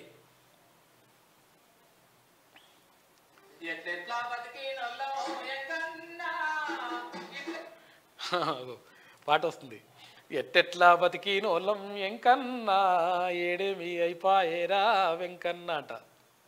చూసిరుగా ఎండలా కూర్చొని నిలబడి ఇట్లా కూర్చొని ఒక కేటీఆర్ తర్వాత మంత్రులు మాజీ మంత్రులు కథాకారకని అంతా నడుస్తూ ఉంది. ఎందుకనంటే అహంకారం ఉంటే ఇట్లనే ఉంటుంది లెక్క. ప్రజలు తీసి మళ్ళా బండ కొడతారు. కొట్టిరు ఇట్లా గాడికి వచ్చింది కథ. అందుకని అహంకారం పనికిరాదు అని అంటారు. మీరేమో శక్తి వినకపోతురి. ఆటో డ్రైవర్లకు ప్రమాద బీమా పత్రాలు ఇచ్చిన కేటీఆర్. ఇక కేసీఆర్కు గవర్నర్ సీఎం రేవంత్ రెడ్డి శుభాకాంక్షలు చెప్పినారు. ఇక కేసీఆర్కు ఎర్రవల్లి ఎంపీటీసీ సభ్యురాలి శుభాకాంక్షలు అంటూ ఇక్కడ చిత్రాన్ని చూసుకోవచ్చు. ఇక వరంగల్ మంత్రి పిఏపై వేటు. ఇటీవల భద్రాచలం వద్ద పట్టుకున్న ఇసుక లారీలను వదిలేయాలని అధికారులకు ఫోన్లు చేసిందంట. సర్కార్ సీరియస్ అయింది. మంత్రి పిఏ సస్పెన్షన్. మరో మంత్రి అనుచరులపైన ఆరోపణలు ఉన్నాయంటే రంగంలోకి ఇంటెలిజెన్స్ సీఎంకు నివేదిక అందిస్తూ ఉన్నారంటూ ఒక వార్త కనిపిస్తూ ఉంది. ఇది ఆంధ్రజ్యోతిలో ఉన్నటువంటి ప్రధాన కథనాలు. అయితే ఒకసారి శనార్థి తెలంగాణ చూద్దాం.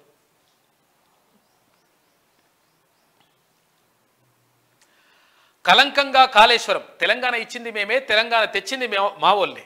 రాష్ట్ర బిల్లు పెట్టినప్పుడు కేసీఆర్ యాడుండు. ఇక కేసీఆర్ హరీష్ కలిసి తెలంగాణను తీరని ద్రోహం చేసిండ్రు. తప్పు ఒప్పుకోండి, కప్పిపుచ్చుకోకండి. కూలిన ప్రాజెక్టును చూసి సిగ్గుపడాలి. చేవెళ్ళ చెల్లమ్మ కోసమే ప్రాణహిత. ఇక అసెంబ్లీలో సీఎం రేవంత్ రెడ్డి వ్యాఖ్యలు చేసిండు. కాళేశ్వరం ప్రాజెక్టు తెలంగాణకు కలంకంగా మారిందని, మిమ్మల్ని నమ్మి 10 ఏళ్ల అధికారం ఇస్తే తెలంగాణను నిండా ముంచారని సీఎం రేవంత్ రెడ్డి అన్నారు. శనివారం అసెంబ్లీలో ఇరిగేషన్ శాఖపై పెట్టిన శ్వేతపత్రంపై మాట్లాడారు. కాళేశ్వరం విషయంలో జరిగిన తప్పులను ఒప్పుకోకుండా హరీష్ రావు ఎదురుదాడికి దిగడం కరెక్ట్ కాదన్నారు. చేసిన తప్పులను ఒప్పుకోకుండా సిగ్గు లేకుండా సభలో నిలబడి మమ్మల్ని ప్రశ్నిస్తారా అంటూ మండిపడ్డారు. ప్రాజెక్టులు కూలిపోతున్నా తెలంగాణ సమాజానికి క్షమాపణలు చెప్పకుండా వాదిస్తున్నారంటూ ఎద్దేవా చేశారు.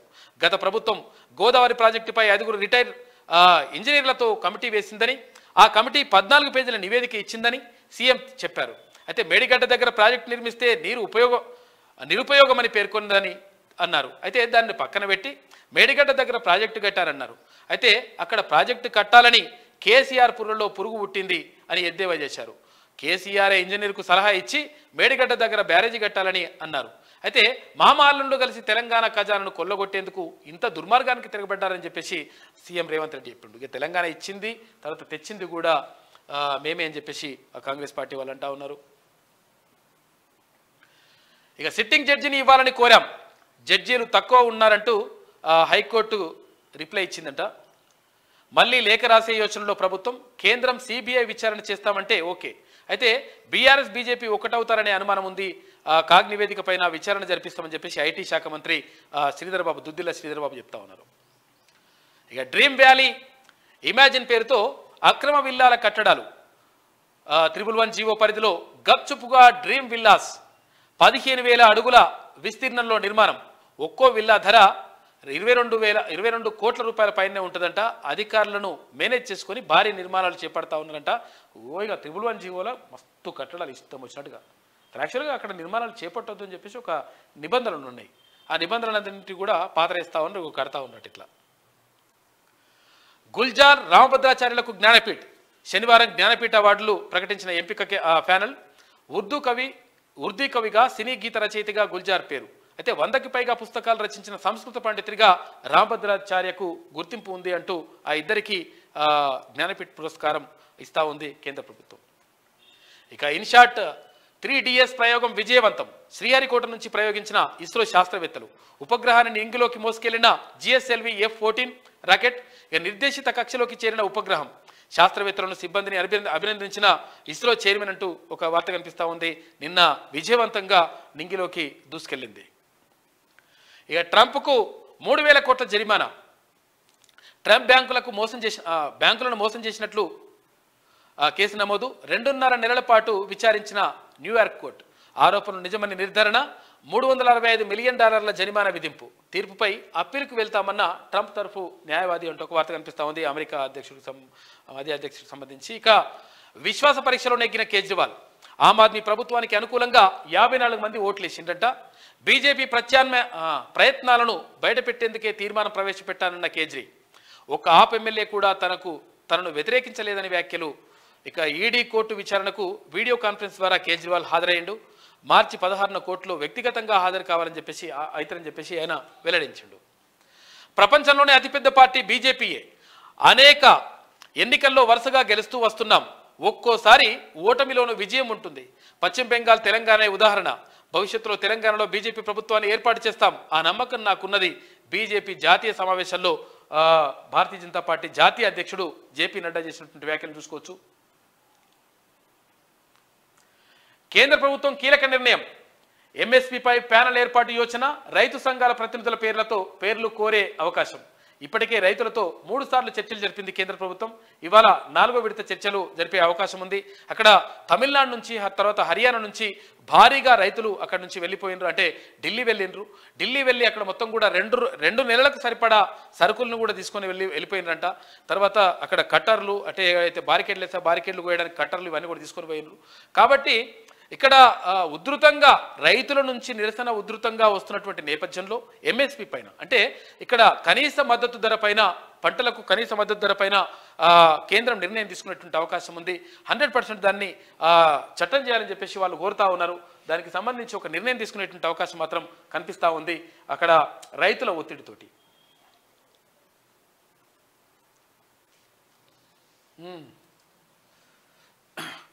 ఇది మొదటి పేజీ. అయితే ఒకసారి అసెంబ్లీ నిరవధిక వాయిదా. 8 రోజుల పాటు సాగిన సమావేశాలు ఇరిగేషన్ పైనే ప్రధానంగా చర్చ జరిగింది. బయటపడ్డ గత ప్రభుత్వ డొల్లతనం. అసెంబ్లీ నిరవధికంగా వాయిదా పడ్డది. ఈ సమావేశాలకు సంబంధించి అసెంబ్లీ నిరవధికంగా వాయిదా పడింది. అసెంబ్లీ మధ్యంతర బడ్జెట్ సమావేశాలు శనివారంతో ముగిశాయి. ఫిబ్రవరి 8న గవర్నర్ తమిళిసై ప్రసంగంతో మొదలైన అసెంబ్లీ సమావేశాలు ఫిబ్రవరి 17 వరకు కొనసాగాయి. ఈ సమావేశాల్లో ప్రధానంగా నీటిపారుదలపైనే చర్చలు సాగాయని చెప్పాలి. అయితే కృష్ణా ప్రాజెక్టులో కాళేశ్వరం ప్రాజెక్టు పేరుతో గత కేసీఆర్ ప్రభుత్వం సాగించిన అవినీతి దమనకాండను బహిర్గతమయ్యిందనే చెప్పాలి. కాళేశ్వరం పేరుతో వేల కోట్ల రూపాయలకు అక్రమాలకు తెరలేపినరు ప్రభుత్వం. గత ప్రభుత్వం మొత్తం కూడా దాన్ని అంతా కూడా బట్టబయలు చేసేటువంటి ప్రయత్నం చేసింది. కేసీఆర్ తోడలుడిపై కేసు.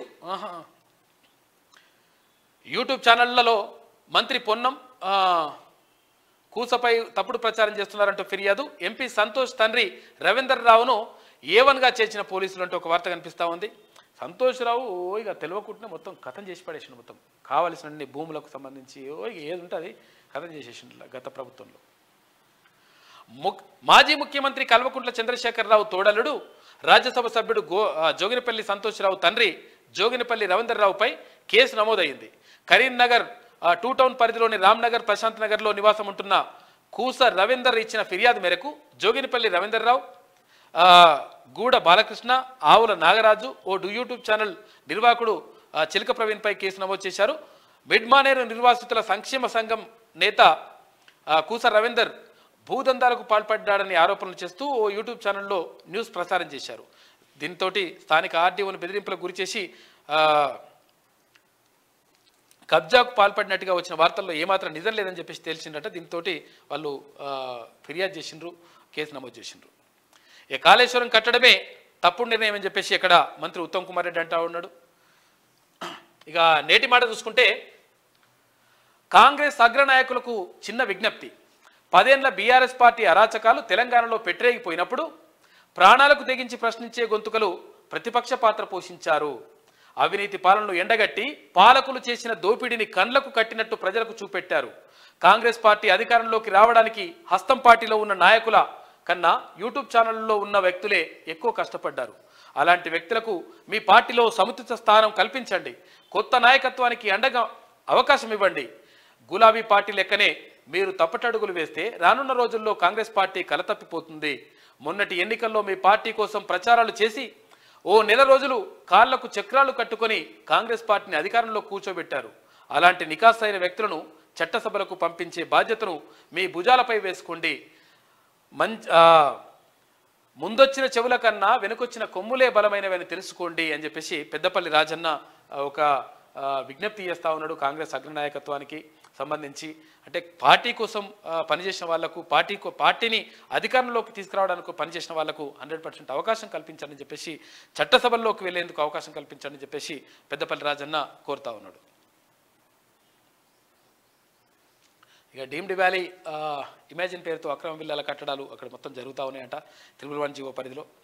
ఇక ఢిల్లీలో రైలు ప్రమాదం. పట్టాలు తప్పి బోల్తా పడ్డ గూడ్స్ రైలు పక్క ట్రాక్లో ప్రయాణికులతో ఆగిన ఉన్న మరో రైలు అంట త్రుటిలో తప్పిన ప్రమాదం అంటూ ఒక వార్త కనిపిస్తూ ఉంది. ఇక బీఆర్ఎస్తో పొత్తు ప్రసక్తే లేదని చెప్పేసి బీజేపీ రాష్ట్ర అధ్యక్షుడు అంటా ఉన్నాడు కిషన్ రెడ్డి. బీజేపీ ఒంటరిగానే 17 స్థానాల్లో పోటీ చేస్తుంది.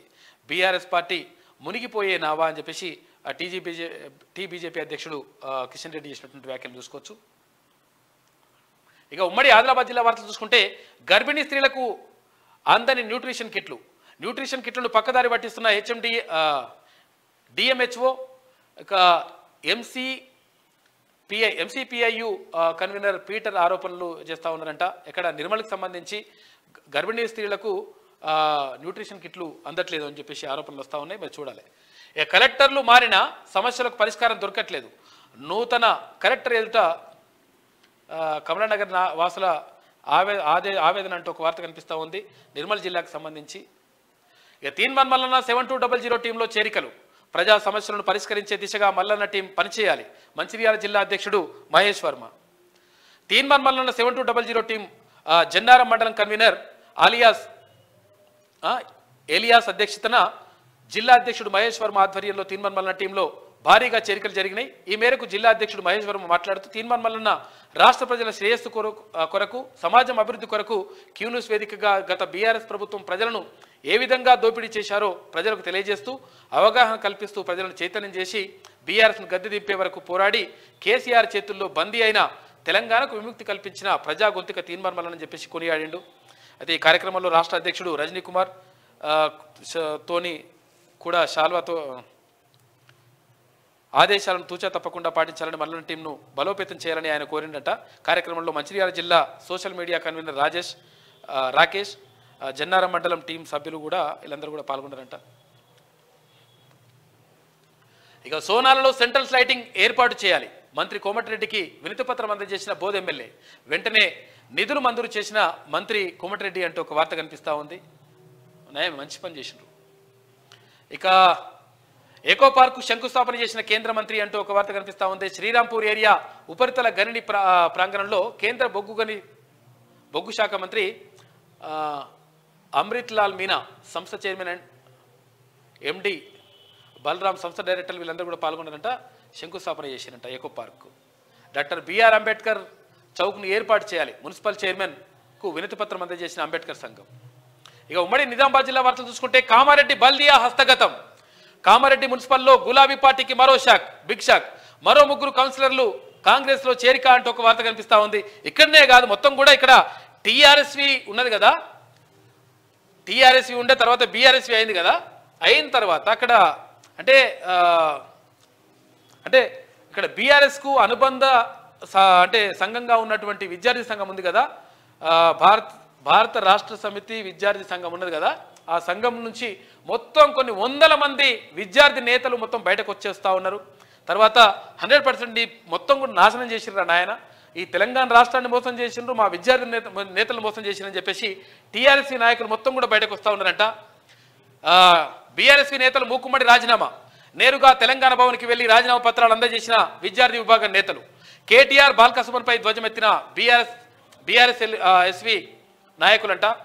బీఆర్ఎస్ పార్టీకి ఉద్యమకారులు శాఖిస్తున్నారు. గురువారం బీఆర్ఎస్వి రాష్ట్ర ప్రధాన కార్యదర్శి ప్రణీత్తో పాటు కీలక నేతలు నేరుగా తెలంగాణ భవన్కి వెళ్లి రాజీనామాలు ఇచ్చారు. ఈ సందర్భంగా విద్యార్థి సంఘాల నేతలు మాట్లాడుతూ బాల్కా సుమన్ విద్యార్థి విభాగం నేతలను వాడుకొని పబ్బం గడుపుకున్నారంటూ మండిపడ్డారు. తన రాజకీయాల ఎదుగుదల కోసం తమ జీవితాలను బాల్కా సుమన్ నాశనం చేశారంటూ ఆగ్రహం వ్యక్తం చేశారు. అధికారంలో ఉన్న 10 ఏళ్లు విద్యార్థి నేతలను కేటీఆర్ పట్టించుకోలేదని ఆవేదన వ్యక్తం చేశారు. పార్టీ కోసం జీవితాన్ని త్యాగం చేసిన బాబా ఫసీయుద్దీన్ లాంటి ఆ ఉద్యమకారుల బాధని పట్టించుకోలేదని, పార్టీలో తమకు ఎలా న్యాయం జరుగుతుందంటూ ప్రశ్నించారు. సొంత పార్టీ ఎమ్మెల్యేల నుంచి తమకు వేధింపులు ఉన్నాయని అధిష్టానం దృష్టికి తీసుకెళ్లినా కేటీఆర్ ఏనాడు పట్టించుకున్న పాపాన పోలేదని మండిపడ్డారు. బీఆర్ఎస్కు తెలంగాణలో మనుగడ లేదని, రానున్న రోజుల్లో విద్యార్థి విభాగంలో మరిన్ని రాజీనామాలు జరుగుతాయని తెలిపారు. రాజీనామా చేసిన వారిలో బీఆర్ఎస్వి నాయకులు ఇలియాజ్, అబ్బు, శ్రీకాంత్, ఇక జబ్బార్ తదితరులు ఉన్నారంట. మొత్తం కూడా రాజీనామాలు చేసేసారు. నిన్న తెలంగాణ భవన్కి వెళ్ళేసి ఇక రాజీనామా పత్రాలు ఇచ్చేసి వచ్చిండ్రు మొత్తం. ఇక వద్దు, మేము ఇక్కడ టీఆర్ఎస్వి విద్యార్థి నాయకులుగా ఉండము, మేము బీఆర్ఎస్ విద్యార్థి నాయకులుగా ఉండమని చెప్పేసి వాళ్ళందరూ కూడా అంటా ఉన్నారు.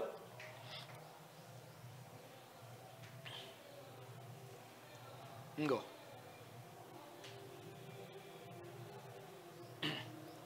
మొత్తం మూకుడుముగా రాజీనామా చేసేస్తున్నారు మొత్తం టోటల్గా,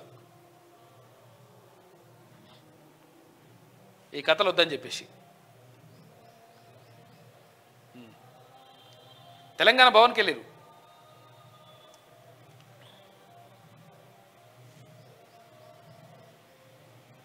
ఇది పరిస్థితి మొత్తం. అన్నీ అక్కడ విద్యార్థి విభాగం అట్లే అయిపోయింది, పార్టీ బీటీ మొత్తం ఖతం అయిపోతుంది, లెక్క సాప్ అవుతుంది.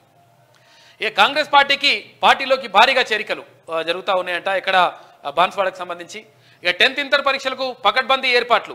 అదనపు కలెక్టర్ కిరణ్ కుమార్ ఇక అంబులెన్స్ వాహనాలపై ఉన్న కేసీఆర్ బొమ్మను తొలగించాలి. కాంగ్రెస్ పార్టీ ఆధ్వర్యంలో ఆసుపత్రి సూపరింటెండెంట్కు వినతి పత్రం అందజేసిండ్రు బాన్స్వాడకు సంబంధించి. ఇక ప్రియదర్శిని బీఈడీ కళాశాలపై చర్యలు తీసుకోవాలి. పీడీఎస్యూ జిల్లా అధ్యక్షుడు నరేందర్ అంటూ ఒక వార్త కనిపిస్తూ ఉంది. ఇక ఉమ్మడి కరీంనగర్ జిల్లా వార్తలు చూసుకుంటే కొంచెం సౌండ్ తక్కువ ఏమని చెప్తారా. ప్రేమ పేరుతో మోసం చేసిన అన్నదమ్ములు.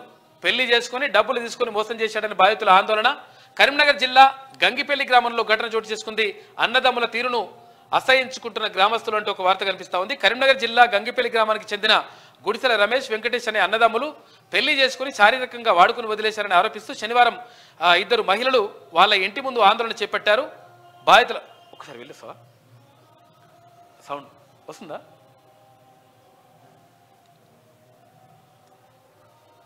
ఇక బాధ్యతాయుతంగా విధులు నిర్వర్తించండి.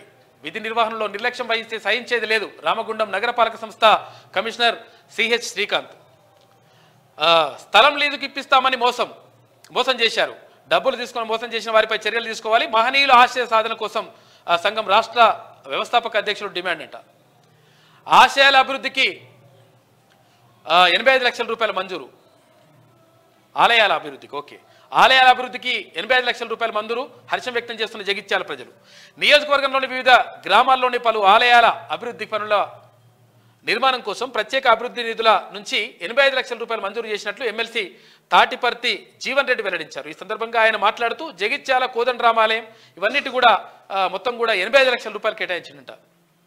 మతం పేరుతో జరిగే దాడులను ఖండిస్తున్న జన్వాడలో దళితులపై దాడి చెండూరు కారంచేడు లాంటిదే. మైనార్టీల ప్రాణాలకు ప్రభుత్వం గ్యారంటీ ఇవ్వాలి. బీఆర్ఎస్ రాష్ట్ర అధ్యక్షుడు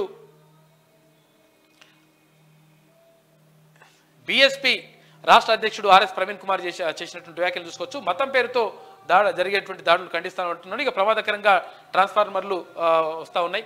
ఇక ఉమ్మడి మెదక్ జిల్లా వార్తలు చూసుకుంటే అయోధ్య యాత్రను ప్రారంభించిన పులిమామిడి రాజు.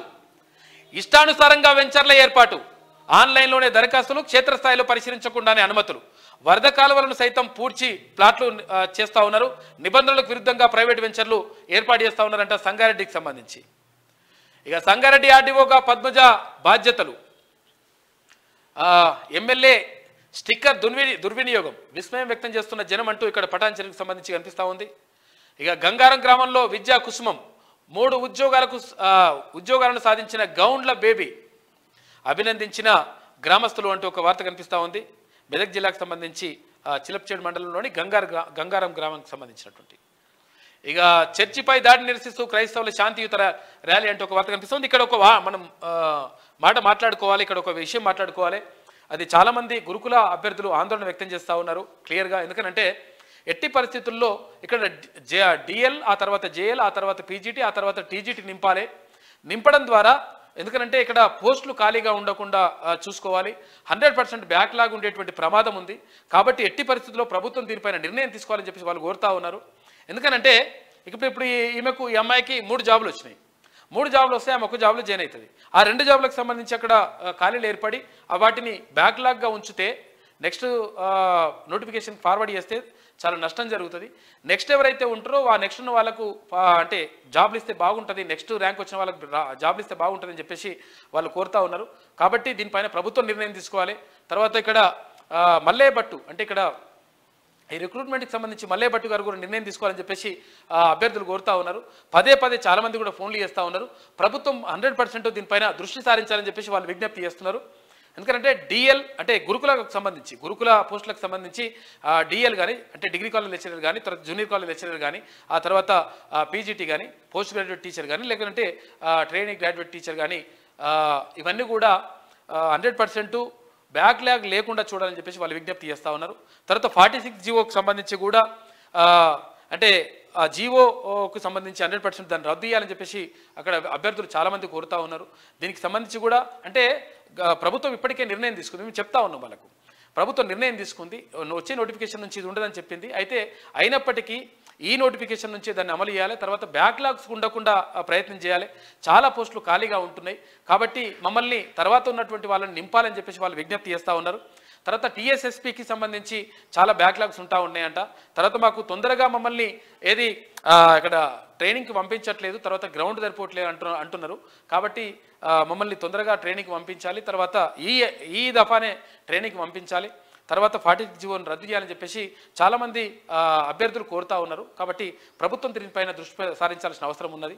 మిత్రులారా, ఒకటి మాత్రం గుర్తుపెట్టుకొని ఎట్టి పరిస్థితుల్లో అంటే తీర్మాన్ మల్లన్న కానీ, తర్వాత క్యూనూస్ కానీ, సుదర్శన్ కానీ ఎవరు కూడా ఒకరికి కొంతమందికి అన్యాయం చేయాలని చెప్పేసి ఎప్పుడు కూడా కోరుకోరు. 100% ఎవరైతే అన్యాయం జరిగిన వాళ్ళ పట్లనే వాళ్ళ పక్షాన్ని నిలబడతాం 100%.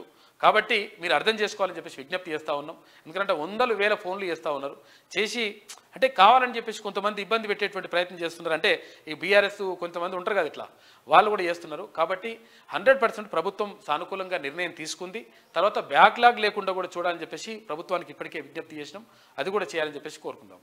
అట్లా ఇక చర్చిపై దాడిని నిరసిస్తూ క్రైస్తవుల శాంతియుత ర్యాలీ అంటూ ఒక వార్త, ఇక ఎమ్మెల్యే స్టిక్కర్ దుర్వినియోగం చేసినారు అంటూ ఒక వార్త కనిపిస్తూ ఉంది. ఇక ఉమ్మడి రంగారెడ్డి జిల్లా వార్తలు చూసుకుంటే కల్వకుర్తి రైతాంగాన్ని ఆదుకోవాలి, బడ్జెట్ పత్రాలకి పరిమితమైన గత పాలకులు, ఆమన్గల్ 100 పడకల ఆసుపత్రి నిర్మించాలి. అసెంబ్లీలో ఎమ్మెల్యే కసిరెడ్డి నారాయణ రెడ్డి మాట్లాడిండు, కల్వకుర్తి రైతాంగాన్ని ఆదుకోవాలని చెప్పేసి ఆయన విజ్ఞప్తి చేస్తూ ఉన్నాడు. ఇక జడ్పీ చైర్పర్సన్ పదవికి పట్నం సునీత రాజీనామా చేయాలి, మహేందర్ రెడ్డి కూడా ఎమ్మెల్సీ పదవికి రాజీనామా చేయాలి, జిల్లా గ్రంథాలయ మాజీ చైర్మన్ రాజు గౌడ్ డిమాండ్ చేస్తా ఉన్నట్టు. వీళ్ళకేం డిమాండ్ మరి? ఇందిరమ్మ రాజ్యం కాంగ్రెస్తోనే సాధ్యం, కుక్కట్పల్లి కాంగ్రెస్ ఇన్ఛార్జి బండి రమేష్ అంటూ ఒక వార్త. ఇక మొండి బకాయిలను వసూలు చేయాలి, రెడ్ నోటీసులు జారీ చేసి చర్యలు తీసుకోండి, సర్కిల్ ఉప కమిషనర్ రవికుమార్ అంటూ ఒక వార్త కనిపిస్తూ ఉంది. ఇచ్చిన హామీలను కాంగ్రెస్ పార్టీ తప్పలేదు, జవహర్ నగర్ కాంగ్రెస్ అధ్యక్షుడు మల్లెపూల శ్రీకాంత్ మహాత్మా జ్యోతిరావు పూలే చిత్రపటానికి పాలాభిషేకం చేసిండ్రు. ఇక ఉమ్మడి హైదరాబాద్ జిల్లా వార్తలు చూసుకుంటే జన్వాడలో దళితులపై దాడి పిరికిపంద చర్య, దాడికి ప్రధాన కారకులు మాజీ సర్పంచ్ మాజీ ఎంపీటీసీలే, దాడి చేసిన దుండగులను కఠినంగా శిక్షించాలని చెప్పేసి వాళ్ళు డిమాండ్ చేస్తూ ఉన్నారంట. ప్రాణాలు తీస్తున్న క్రెడిట్ కార్డులు చాలా జాగ్రత్తగా ఉండండి, ఎందుకంటే ఇది పాపం అంత అనవసరంగా అన్యాయంగా ప్రాణాలు కోల్పోతూ ఉన్నారు. క్రెడిట్ కార్డుల ద్వారా ఇష్టం వచ్చినట్టుగా మనం గుంజేసిన తర్వాత ఆ తర్వాత వాడు డబుల్ అయిపోతాడు కరెక్ట్ టైం కట్టకపోతే. దాంతో ఏం చేయాలనో అర్థం కాక పాపం వాళ్ళు చనిపోయినారంట. అటువంటి పని మాత్రం ఎవరు చేయొద్దు, చాలా జాగ్రత్తగా ఉండండి. దీనిపై ఇట్లా తమ చావుకు క్రెడిట్ కార్డులు అధికారుల వేధింపులే కారణం అని చెప్పేసి వాళ్ళు అంటా ఉన్నారు. క్రెడిట్ కార్డు బిల్లు కట్టలేక వేధింపులు భరించలేక భార్యాభర్తల ఆత్మహత్య, తమ చావుకు కారణం క్రెడిట్ కార్డు అధికారుల వేధింపులే అంటూ సూసైడ్ నోట్. పురుగుల మందు తాగి ప్రాణాలు విడిచిన దంపతులు, పేదల రక్తాన్ని తాగుతున్న క్రెడిట్ కార్డుల యాజమాన్యాలు పట్టించుకొని ప్రభుత్వాలు క్రెడిట్ కార్డులు కాదు విషపు కార్డులు అంటూ విమర్శలు వస్తూ ఉన్నాయి. పాపం దంపతులు చనిపోయినరు. అంగన్వాడీ సిబ్బంది నిర్లక్ష్యం, వేడి కుక్కర్ కాలి చిన్నారి కాలుకు గాయమైందంట. సొంత భవనం లేక అద్దె భవనంలో అంగన్వాడీ కేంద్రం ఉంటుంది, కనీస సౌకర్యాలు కరువు, శాశ్వత ఆయాలు నియమించాలని తల్లిదండ్రులు డిమాండ్ చేస్తూ ఉన్నారంట. ఇక ప్రమాదకరంగా విద్యుత్ తీగలు, ఏసీబీని సన్మానించిన సిపిఐ నాయకులంట. ప్రజలకు న్యాయమైన సేవలను అందించాలని విజ్ఞప్తి, శాంతి భద్రతల పరిరక్షణకు కలిసి రావాలని చెప్పేసి ఏసీపీ కోరుతా ఉన్నారు ఎల్బీ నగర్కి సంబంధించి. ఇక ఉమ్మడి పాలమూరు జిల్లా వార్తలు చూసుకుంటే అక్రమ నిర్మాణాలపై చర్యలేవి, జమంచేడు గ్రామంలో అక్రమ నిర్మాణాలు, కలెక్టర్కు ఫిర్యాదు చేసిన గ్రామస్తులు అంటూ మొత్తం అక్రమ నిర్మాణాలు మొత్తం నడుస్తూ ఉన్నాయట. పాలమూరు మున్సిపల్ బడ్జెట్పై సమీక్ష, దేవాలయం రోడ్డు పార్కు అభివృద్ధికి కృషి చేస్తామని చెప్పేసి వాళ్ళు చెప్తా ఉన్నారు. ఇక రంజీ ట్రోఫీకి సెలెక్ట్ అయిన పాలమూరు క్రికెటర్ 25 ఏళ్ల తర్వాత పాలమూరు నుంచి రంజీ ట్రోఫీకి అభినందనలు అందుకుంటున్న క్రికెటర్ గణేష్. ఇక కోట్లు కొల్లగొడుతున్నారు, ఒకప్పుడు బికారి ఇప్పుడు ప్రస్తుతం ఆదాని అంట. అక్రమ వ్యాపారులకు అధికారులకు అధికారుల అండదండలు, పన్ను కట్టనివన్నీ స్మగ్లింగ్ గూడ్స్ కాదా అని చెప్పేసి అడుగుతా ఉన్నారు కల్వకుర్తికి సంబంధించి. ఇక మామా అల్లుండ్ల అవినీతిని బయటపెట్టిన మంత్రి జూపల్లి హరీష్ రావు రాజీనామా చేయాలని చెప్పేసి మంత్రి జూపల్లి కృష్ణారావు డిమాండ్ చేస్తూ ఉన్నాడు. ఉమ్మడి నల్గొండ జిల్లా వార్తలు చూసుకుంటే పేరుకు కంప్యూటర్ ఆపరేటర్ కానీ ఆపరేట్ చేసేదంతా ఆయనే. ఓహో కథ. అతను నల్గొండ మెడికల్ కాలేజీలో అవుట్ సోర్సింగ్ ఉద్యోగి, అక్కడ ఏ పని జరగాలన్నా అతనే బాస్. ఇక ఆయనకు సమయపాలన వర్తించదు, అయినా ఎవరికి పట్టకపోవడం విస్మయం కలిగిస్తుందని చెప్పేసి నల్గొండకు సంబంధించి ఒక వార్త కనిపిస్తూ ఉంది. ములుగాలలో ఓపెన్ జిమ్ ఏర్పాటు చేయండి, జిమ్ చేయాలంటే కోదాడ సూర్యాపేటకు వెళ్లాల్సి వస్తుంది. రిటైర్డ్ ఉద్యోగులు మహిళలు సైతం ఎదురు చూపులు, మంత్రి ఉత్తమ్ ఎమ్మెల్యే పద్మావరెడ్డికి చొరవ తీసుకోవాలని చెప్పేసి వాళ్ళు విజ్ఞప్తి చేస్తూ ఉన్నారు. చెరువుగట్టును దర్శించుకున్న మంత్రి కోమటిరెడ్డి వెంకటరెడ్డి అంటూ చెరువుగట్లు దగ్గర స్వామివారిని దర్శించుకుంటారంట. ఇక్కడ దర్శించుకొని వేముల వీరేశం అన్న కూడా వెళ్ళినట్టుండు. అనస్థీషియా డాక్టర్ లేకుండానే మత్తు ఇంజెక్షన్ ఇచ్చిన ఆర్థోపెడిక్ డాక్టర్, మృతి చెందిన 9 ఏళ్ల బాలిక డాక్టర్ నిర్లక్ష్యం వల్లే చనిపోయిందనే ఆరోపణ, న్యాయం చేయాలని హాస్పిటల్ ముందు ధర్నా, పోలీసుల హామీతో సద్దుమణిగిన ఆందోళన అంటూ పాపం చిన్నారి ప్రాణం తీసేసిండ్రు. గ్రామీణ క్రీడాకారులను గుర్తించడమే లక్ష్యం, గుడి కన్నా బడిని బాగు చేసుకోవడం మేలు. ప్రభుత్వ whip RR MLA Beerla Ilaiah అంటా ఉన్నాడు. గ్రామీణ క్రీడాకారులకు మంచి ఊతమిస్తామని చెప్తా ఉన్నాడు. అయితే ఇది నారాయణ గురు చెప్పేదనమాట. బడులు కట్టడం కంటే గుడులు అంటే గుడులల్లో బడులు ఏర్పాటు చేసిండు నారాయణ గురు. అదే మాటను మన ఆర్ఆర్ ఎమ్మెల్యే చెప్తా ఉన్నాడు. గుడులు కట్టేదానికంటే బడులు బాగు చేసుకోవడం ద్వారానే భవిష్యత్తు తరాలు బాగుంటాయని చెప్పేసి ప్రభుత్వ whip RR MLA Beerla Ilaiah అన్నాడు. ఇక ఉమ్మడి వరంగల్ జిల్లా వార్తలు చూసుకుంటే సీఎం రేవంత్ రెడ్డి చిత్రపటానికి జలాభిషేకం. బీసీ కులగణన నేపథ్యంలో హర్షం వ్యక్తం చేస్తూ సంబురాలు. జాతీయ బీసీ సంక్షేమ సంఘం రాష్ట్ర కార్యదర్శి శంతన్ రామరాజు అంటూ ఒక వార్త కనిపిస్తూ ఉంది. ఇక్కడ పాలాభిషేకం కాదు జలాభిషేకం చేసిండ్రు. అంటే ఒక మంచి నిర్ణయం తీసుకుంది ప్రభుత్వం అని. 8వ రోజుకు చేరిన నిరసన దీక్ష అంటూ ఒక వార్త ఇక్కడ జనగామకు సంబంధించి. ఇక జోరుగా కొనసాగుతున్న అక్రమ ఇసుక రవాణా. ట్రాక్టర్లతో 100 ట్రిప్పులు అక్రమ ఇసుక రవాణా కన్నెత్తి చూడని సంబంధిత అధికారులు. విద్యార్థులు మరిన్ని ఉన్నత శిఖరాలు అధిరోహించాలి. వరంగల్ పోలీస్ కమిషనర్ అంబర్ కిషోర్ జా అయితే పోలీస్ కమిషనర్ను కలిసిన కరాటే బ్లాక్ బెల్ట్ విజేతలు అంటూ ఒక వార్త కనిపిస్తూ ఉంది. ఆటో డ్రైవర్ల సమస్యలను తక్షణమే పరిష్కరించాలి. ఉచిత బస్సు ప్రయాణంతో రోడ్డున పడ్డ ఆటో డ్రైవర్లు సమస్యలు పరిష్కరించకపోతే రాష్ట్ర వ్యాప్త ఆందోళనలు. సిఐటియు మండల కన్వీనర్ వల్లాల వెంకన్న. మార్కులు తక్కువ వచ్చాయని యువతి సూసైడ్. ఎందుకమ్మా ఇట్లా? ఇదేందో. మహబూబ్నగర్ జిల్లాలో మహబూబాద్ జిల్లా దంతాలపల్లి మండలం పెద్దముప్పారం గ్రామానికి చెందిన యువతి గ్రూప్ 4లో మార్కులు తక్కువ వచ్చినాయి అని చెప్పేసి హైదరాబాద్లో సూసైడ్ చేసుకుందంటే ఏంది ఇట్లా? ఇది పిచ్చి పిచ్చి పనులు ఏ కూరినా 2 లక్షల ఉద్యోగాలు ఇస్తామని చెప్పి ప్రభుత్వం చెప్తా ఉంది. ఇది కాకపోతే ఇంకో ఉద్యోగం వస్తుంది. చచ్చిపోతే ఏమొస్తుందమ్మా? ఆటో డ్రైవర్ సమస్యలను పరిష్కరించాలని చెప్పేసి ఒక వార్త. ఉమ్మడి ఖమ్మం జిల్లా వార్తలు చూసుకుంటే పల్లెల్లో కారు చుచ్చు పెడుతున్న మతోన్మాదం. చర్చిని దహనం చేసిన ఉన్మాదులు. మణిపూర్ ఘటనను గుర్తు చేస్తున్న మతోన్మాదుల చర్యలు. భయాందోళనలో క్రైస్తవులు మాకు న్యాయం చేయాలంటూ వేడుకోవాలంటూ ఒకటి చర్లకు సంబంధించి ఒక వార్త కనిపిస్తూ ఉంది. కార్మికుల శ్రమ దోపిడీ చేస్తున్న ఓబీ కంపెనీలు. ముఖ్యమంత్రి ఆదేశాలు తుంగలో తొక్కిన ఘనులు. మాకు న్యాయం చేయండి అంటూ న్యాయస్థానాన్ని ఆశ్రయించిన బాధితులు. విచారణకు ముఖం చాటేసిన సింగరేణి అధికారులు. కంపెనీలకు సింగరేణి అధికారులకు నోటీసులు పంపాలని చెప్పేసి లాయర్కి ఆదేశాలు జారీ చేసిందంట. అక్రమ ఇసుక లారీలపై పోలీసుల పంజా. వరుసగా పట్టుబడుతున్న ఇసుక లారీలు. పాల్వంచ మండలంలో 7 ఇసుక లారీలు సీజ్ చేసిన పోలీసులు. ప్రభుత్వం మారిన అధికారుల తీరు మారలే. కేసీఆర్ పుట్టినరోజు వేడుకల్లో విద్యార్థులంట. బీఆర్ఎస్ పార్టీకి ఉపాధ్యాయులు భజన చేస్తా ఉన్నారంట. ఇక ఆయన ఆల్రెడీ ముఖ్యమంత్రి అయిపోయిన తర్వాత కూడా ఇప్పుడు కూడా చేస్తాడు. ఇక కొట్టుడు డబ్బా. మైనర్ బాలికపై గుర్తు తెలియని వ్యక్తుల బ్లేడ్తో దాడి చేసిందంట పాపం. ఉద్యోగుల ఆటల పోటీల్లో కూడా దొంగ ఆటలు. ఖేల్ భద్రాది ఆట పోటీల్లో ఆట కోసం పుట్టిన దొంగ ఉద్యోగులంట. తెలంగాణ వైద్య విధానంలో క్రికెట్ టీంలో వెలుగులోకి వచ్చిన ఘటన అంటూ ఒక వార్త కనిపిస్తూ ఉంది. అయితే వాళ్ళు ఉద్యోగులు గానంలో ఆడినేమో. ఇది శనార్థిలో ఉన్నటువంటి ప్రధాన కథనాలు. అయితే ఒకసారి దిశ చూద్దాం. మేడారం జాతరకు పోదాం. అందుబాటులో రవాణా సౌకర్యాలు. హెలికాప్టర్ మొదలు బస్సుల వరకు. రోడ్డు మ్యాప్తో దిశ స్పెషల్ ఇస్తూ ఉందంట. స్పెషల్ ట్రైన్ ఈ నెల 21 నుంచి 24 వరకు స్పెషల్ ట్రైన్ కూడా నడుస్తుందంట రైలు. రవాణా శాఖ ప్రక్షాళన. రికార్డు స్థాయిలో సిబ్బంది బదిలీ. 150 మంది మోటార్ వెహికల్ ఇన్స్పెక్టర్లకు స్థానచలనం. 23 మందికి రీజనల్ ట్రాన్స్పోర్టు. 7 డిస్ట్రిక్ట్ ట్రాన్స్పోర్ట్ ఆఫీసర్లకు సైతం. అయితే ఫస్ట్ టైం స్పెషల్ జీవో విడుదల. అన్ని స్థాయిల్లోనూ స్టాఫ్ ఒకేసారి మొత్తం బదిలీ చేస్తూ ఉన్నారంటే ఈ బదిలీలపైన ఆరోపణలు కూడా వినిపిస్తూ ఉన్నాయి. ఆమ్యామ్యాలు తీసుకుని అంటే బదిలీ చేస్తున్నటువంటి ఆరోపణలు మాత్రం వినిపిస్తూ ఉన్నాయి. మరి మంత్రి దృష్టి పెట్టాలి దీని మీద. కాళేశ్వరం కలంకం. ఎన్నటికీ మాసిపోని అవినీతి మచ్చ. ఆ పాపమంతా మామ అల్లుళ్ళదే. 1000 కోట్ల ప్రజాధనం దుర్వినియోగం అని చెప్పేసి ఒక వార్త కనిపిస్తూ ఉంది. పైగా తప్పులను కప్పిపుచ్చుకోవడానికి ప్రయత్నాలు. ఇప్పటికైనా క్షమాపణలు చెప్పాలి. ఎలాగూ జ్యుడిషియల్ విచారణ తప్పదు. వాంగ్మూలంలో హరీష్ రావు తప్పును ఒప్పుకోవాలి. మేడిగడ్డ ఆలోచన కేసీఆర్ మెదడులో పుట్టిందే. తుమ్మిడిహట్టిపై నిపుణుల కమిటీ చెప్పినా ఆయన వినలేదు. రీడిజైన్ పేరుతో కాళేశ్వరంగా మార్పు. ఏ దేవుడు కలలోకి వచ్చి చెప్పాడేమో. ఇక ఇంజనీర్లకే ఆయన ఎదురు సలహాలు ఇచ్చారని చెప్పేసి సీఎం రేవంత్ రెడ్డి చెప్తా ఉన్నారు. సభను నిరవధిక వాయిదా వేసిన స్పీకర్. ఇక వైట్ పేపర్ కాదు ఫాల్స్ పేపర్ అని చెప్పేసి ఇక్కడ హరీష్ రావు అంటా ఉన్నాడు. ఈయన చెప్తాడు కాళేశ్వరం మొదటి ఫలితం ఎవరికి వస్తుందంటే సిద్దిపేటకు వస్తుంది, ఎవరికి కరీంనగర్కి వస్తుంది, ఏడికి పోతే ఆడికే మొదటి ఫలితం అంటాడు. మేమే ఫస్ట్ అన్నట్టు.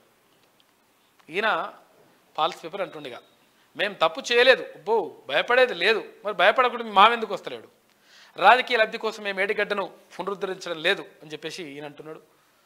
మాజీ మంత్రి ఎమ్మెల్యే హరీష్ రావు ఎన్నటికీ మాసిపోని అవినీతి మచ్చ, 1000 కోట్ల రూపాయల ప్రజాధనం దుర్వినియోగం అయిపోయింది, కాళేశ్వరం కలంకం.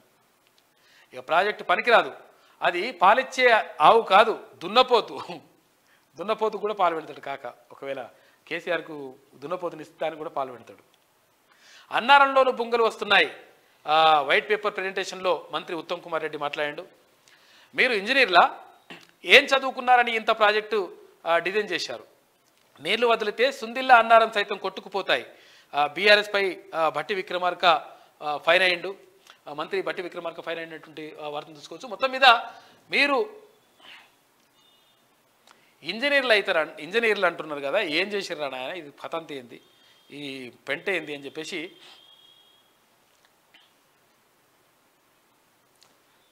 భట్టి విక్రమార్క అడుగుతా ఉన్నారు మంత్రి. అంటే మొత్తం కూడా చేసేదంతా చేసేసి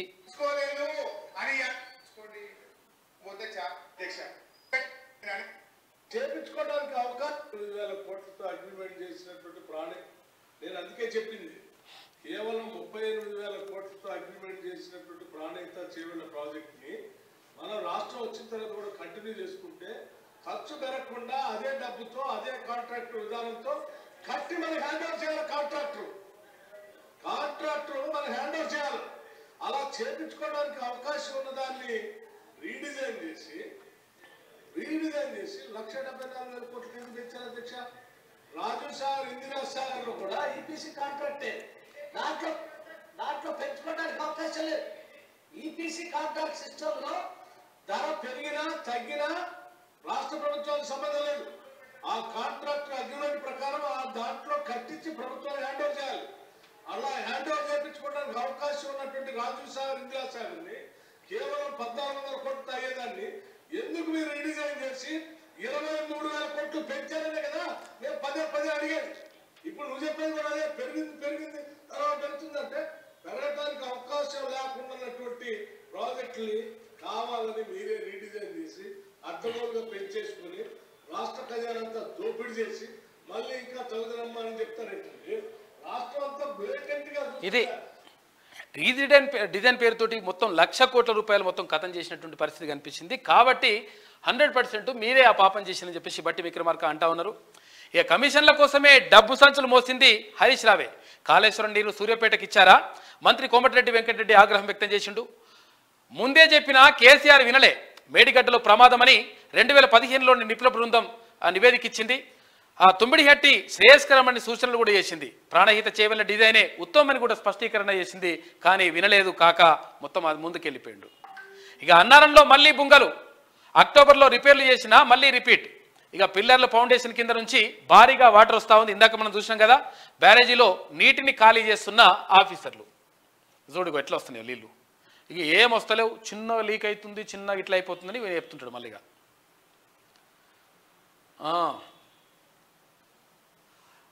who is that black sheep? గొర్రెల స్కామ్పై స్పీడ్ పెంచిన ఏసీబీ, 12 మంది విక్రేతలను తాజాగా ప్రశ్నించిన అధికారులు. మాజీ మంత్రి తలసాని సహా అధికారులపై ఆరోపణలు. డబ్బులు ఇమ్మంటే బెదిరిస్తున్నారని ఆవేదన. 2 ఆఫీసర్లు కాంట్రాక్టర్లకు త్వరలో నోటీసులు జారీ చేస్తారు అంటూ ఒక వార్త కనిపిస్తూ ఉంది. దీనిపైన ఏసీబీ క్లియర్గా మొత్తం కూడా దీనిపైన మొత్తం కూడా పూపి లాగుతూ ఉంది. ఇప్పటికే తలసాని సీనన్న, మాజీ మంత్రి తలసాని సీనన్న వాళ్ళ ఓఎస్డీ ఉన్నాడు కదా, ఓఎస్డీ ఆ పేపర్లను ఇంపి తగలబెట్టినటువంటి విషయాన్ని కూడా మనం చూసినాం. అయితే ఇక్కడ గొర్రెల పంపిణీకి సంబంధించి మొత్తం 100 కోట్ల రూపాయలు వెనకేసుకున్నారు అని చెప్పేసి ఆరోపణలు ఉన్నాయి. అది త్వరలోనే తేలే అవకాశం కనిపిస్తూ ఉంది. గత ప్రభుత్వ హయాంలో జరిగిన గొర్రెల పంపిణీ స్కీమ్లో జరిగిన 2.10 కోట్ల కుంభకోణం కేసు విచారణలో ఏసీబీ అధికారులు స్పీడ్ పెంచారు. అయితే ఏపీలోని గుంటూరు, ప్రకాశం, పల్నాడుకు చెందిన 12 మంది గొర్రెల విక్రేతలను శనివారం హైదరాబాద్లోని ఆఫీసుకు పిలిచి ఆఫీసర్లు విచారించారు. మాజీ మంత్రి శ్రీనివాస్ యాదవ్ ఆదేశాల మేరకు పశుసంవర్ధక శాఖ అధికారులు మొయినుద్దీన్ను తమ వద్దకు వచ్చి గొర్రెలు కొన్నారని, డబ్బులు అడిగితే బెదిరిస్తున్నారని వారు ఏసీబీ అధికారులకు తెలిపారు. అయితే ఈ క్రమంలో ఈ శాఖకు చెందినటువంటి 2 అధికారులతో పాటు ప్రైవేట్ కాంట్రాక్టర్ మోయినుద్దీన్ అతని కుమారుడికి నోటీసులు ఇచ్చి ప్రశ్నించామని చెప్పేసి ఏసీబీ అధికారులు నిర్ణయించిందంట. కేసీఆర్ ఫెయిల్యూర్స్ ఎక్స్పోజ్, పక్కా వ్యూహంతో కాంగ్రెస్ సర్కార్ సక్సెస్. ఇక బడ్జెట్పై చర్చలో అప్పుల ప్రస్తావన, ఇరిగేషన్పై వైట్ పేపర్లో అటాక్. ఇక కలిసి వచ్చిన కాగ్ రిపోర్టు, మేడిగడ్డ విజిట్తో వైఫల్యాలు తెరపైకి తీసుకొచ్చేటువంటి ప్రయత్నం చేసింది, సక్సెస్ అయింది ప్రభుత్వం అంటూ ఒక వార్త కనిపిస్తూ ఉంది. ఇక గుల్జార్ రామభద్రాచార్యకు జ్ఞానపీఠ్ వెల్లడించిన ఎంపిక కమిటీ. ఇక గర్భిణిపై గ్యాంగ్ రేప్ అనంతరం పెట్రోల్ పోసి నిప్పు అంటించినట దుర్మార్గులు.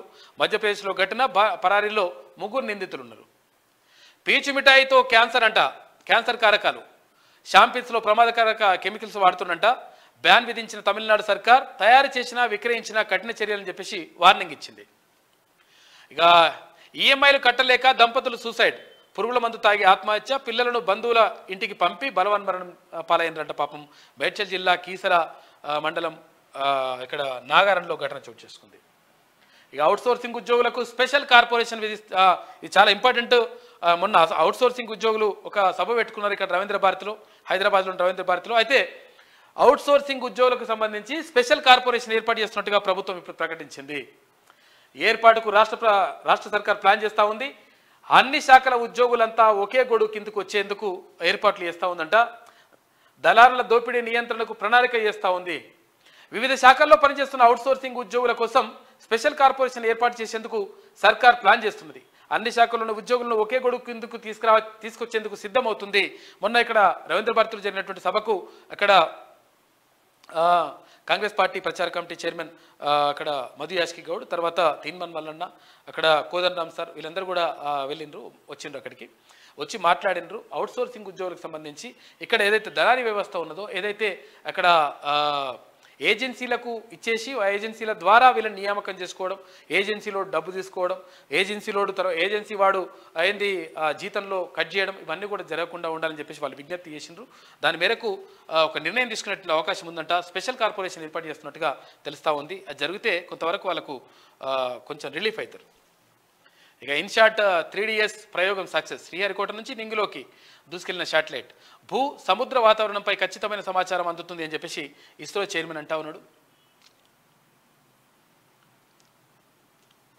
ఆ పాపమంతా మామ అల్లులది అని చెప్పేసి, ఏది కాళేశ్వరం పాపమంతా మామ అల్లుది అని చెప్పేసి ఇక్కడ ముఖ్యమంత్రి రేవంత్ రెడ్డి చెప్తున్నటువంటి మాట. ఇది దిశలో ఉన్నటువంటి ప్రధాన కథనాలు. అయితే ఒకసారి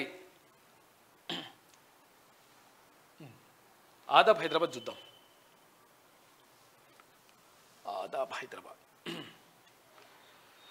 తప్పు చేసింది మీరే. కేసీఆర్కు పుర్రలో ఏం పురుగు పుట్టిందో, మేడిగడ్డ వద్ద ప్రాజెక్టు వద్దని రిటైర్డ్ ఇంజనీర్ల నివేదిక. అయితే ఏ దేవుడు కళలోకి వచ్చి చెప్పిండో తెలియదు కానీ తెలంగాణ ఇచ్చింది మేమే, తెచ్చింది మేమే అని చెప్పేసి కాంగ్రెస్ పార్టీ చెప్తా ఉంది. అయితే ప్రాజెక్టుల్లో తప్పులపై హరీష్ రావు క్షమాపణ చెప్పాలి. తప్పుల్ని కప్పుపుచ్చుకునే ప్రయత్నం చేస్తున్నారు అసెంబ్లీలో సీఎం రేవంత్ రెడ్డి మండిపడ్డాడు. ఇక ఇన్షాట్ 3DS సక్సెస్. శ్రీహరికోట నుంచి ఇన్షాట్ 3DS ప్రయోగం. ఉపగ్రహాన్ని నింగిలోకి మోసుకెళ్లిన GSLV F-14 రాకెట్ విజయవంతంగా నిర్దేశించిన కక్షలోకి చేరిన ఉపగ్రహం. మరో రికార్డును సొంతం చేసుకున్న ఇస్రో శాస్త్రవేత్తలను, సిబ్బందిని అభినందించిన చైర్మన్ సోమనాథన్. ఇక శ్వేతపత్రం సత్యదూరం అంట, సత్యదూరం కాదు, అంత బరాబరే ఉన్న లెక్క. కాళేశ్వరం ప్రాజెక్టు వృధా. ప్రాజెక్టు నిర్మాణంలో ఇన్స్పెక్షన్ కరువు, తర్వాత పరిశీలించకుండానే ప్రారంభం. అన్నారం బ్యారేజీలోనూ లీకేజీలు స్టార్ట్ అయిపోయినాయి. కాగ్ రిపోర్టింగ్ ఆధారంగా కఠిన చర్యలు. అసెంబ్లీలో మంత్రి ఉత్తమ్ కుమార్ రెడ్డి పలు ప్రాజెక్టులపై శ్వేతపత్రం విడుదల, పవర్ పాయింట్ ప్రజెంటేషన్ కూడా చేసిండ్రు నిన్న. ఎన్నికలకు సిద్ధం. పలు రాష్ట్రాల్లో అసెంబ్లీ ఎన్నికల కమిషన్ గ్రీన్ సిగ్నల్. ఎన్నికలు నిర్వహించేందుకు రెడీగా ఉన్నట్లు వెల్లడి. అన్ని ఏర్పాట్లు పూర్తయ్యాయన్న ఎన్నికల ప్రధాన అధికారి. ఒడిశా అసెంబ్లీ ఎన్నికల్లో 50% పోలింగ్ స్టేషన్లలో వెబ్కాస్టింగ్ అంట. కొనసాగుతున్న బదిలీలు. తెలంగాణలో అధికారుల స్థానచలనాలను రవాణా శాఖలో భారీగా బదిలీలు చోటు చేసుకుంటా ఉన్నాయి. ఇక భారత్లో 2 లక్షల X ఖాతాలు నిషేధం విధించినంట ఇక్కడ ట్విట్టర్కి సంబంధించి. ఇక TSPSC ఫలితాలు విడుదలైనట్టు ఒక వార్త. CBI విచారణ మేం వద్దన్నాం. కేంద్రం విచారణ చేస్తే BRS BJP ఒకటవుతాయి. కాళేశ్వరం విచారణకు సిట్టింగ్ జడ్జి అవసరం, సిట్టింగ్ జడ్జిని ఇవ్వాలని హైకోర్టును కోరినాం, జడ్జీలు తక్కువగా ఉన్నారని సమాధానం వచ్చింది. సిబిఐ ఈడీ విజిలెన్స్ విచారణకు అభ్యంతరం లేదు, కాకపోతే వాళ్ళు ఒక్కటైతే ప్రాబ్లం అవుతుందని చెప్పేసి అంటా ఉన్నారు. అంటే కేంద్ర ప్రభుత్వం ఒకటైతుందని అసెంబ్లీ ప్రాంగణంలో మీడియాతో మంత్రి శ్రీధర్ బాబు మాట్లాడారు.